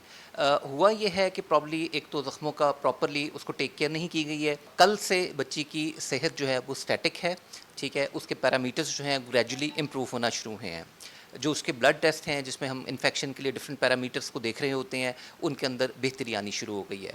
दूसरी अच्छी चीज़ ये है कि बच्ची ने कल पहली दफ़ा ऐसा था कि उसने मुंह से कहा कि जी मुझे ग़िज़ा थोड़ी सी दें कुछ खाने के लिए। जैसे उसने कहा जी मुझे दाल चावल चाहिए। उसने दोपहर में और रात में थोड़ा सा खुराक लिया है, थोड़े जूसेस उसने स्टार्ट किए हैं। सो मॉर्निंग में भी उसने नाश्ता किया है। डॉक्टर जोदित सलीम साहब ने तफसीलन जो है रिजवाना की सेहत के बारे में बताया और उम्मीद करते हैं कि जल्द अज जल्द जो है रिजवाना सेहतयाब होकर इस हॉस्पिटल डिस्चार्ज होगी। जी तो ज़ुहैब हसन काज़मी ने क्या गुफ्तगू की है मेडिकल बोर्ड के जो सरबराह हैं उनके साथ, आपने सुन लिया। इस बच्ची के लिए सभी दुआ गो हैं। आगे बढ़ते हुए ज़रा जल्दी से आपको अपडेट करें कि जोब कैंट में दहशतगर्दी में मुलव्वस अफगान दहशतगर्दों की तस्दीक हुई है और पाकिस्तानी दफ्तर ख़ारजा ने इस सिलसिले में शदीद रद्द-ए-अमल दे दिया है। जोब कैंट पर हमले में मुलव्वस 3 दहशतगर्दों की शनाख्त अफगान शहरियों के तौर पर हुई है और इन दहशतगर्दों का ताल्लुक अफगानिस्तान के सूबे कंधार से, और पाकिस्तान ने मामला बरादर हमसाया मुल्क के साथ उठा दिया है। जी हाँ, अफगान सफारत खाने को भी अफगानी दहशतगर्दों की लाशें वसूल करने की हिदायत जारी की गई हैं। अफगान दहशतगर्दों की पाकिस्तान में जो भी कार्रवाइयाँ हो रही हैं दहशतगर्दी की, उसमें मुसलसल शमूलियत और पाकिस्तान के अंदर दहशतगर्दी के लिए अफगान सरजमीन के इस्तेमाल पर पाकिस्तानी दफ्तर ख़ारजा का शदीद इजहार तशवीश और मजम्मत। बड़ा दो टोक वाज़ेह मौक़िफ़ भी रहा। इस सिलसिले में सिद्दीक साजिद हमारे साथ मौजूद है, नुमाइंदा खुसूसी, उनसे जान लेते हैं। सिद्दीक, बताइएगा, दफ्तर ख़ारजा ने फिर कम्युनिकेट कर दिया है अफगान सफारत खाने को, क्या बातचीत हुई है, क्या मामलात हैं? जी बिल्कुल, 12 जुलाई 2023 को जो जोब कैंट पर हमला हुआ था, इसमें जो दहशतगर्द मुलव्वस थे तीनों के तीनों, ये उनकी जो शनाख्त अफगान शहरियों के तौर पर हो गई है और इसकी बाकायदा तौर पर तस्दीक भी कर दी गई है कि इन दहशतगर्दों का ताल्लुक अफगानिस्तान के सूबा कंधार से है और पाकिस्तान के दफ्तर खारजा ने अफगान सफारत खाने को इन अफगानी दहशतगर्दों की लाशें वसूल करने की हदायत भी दे दी हैं।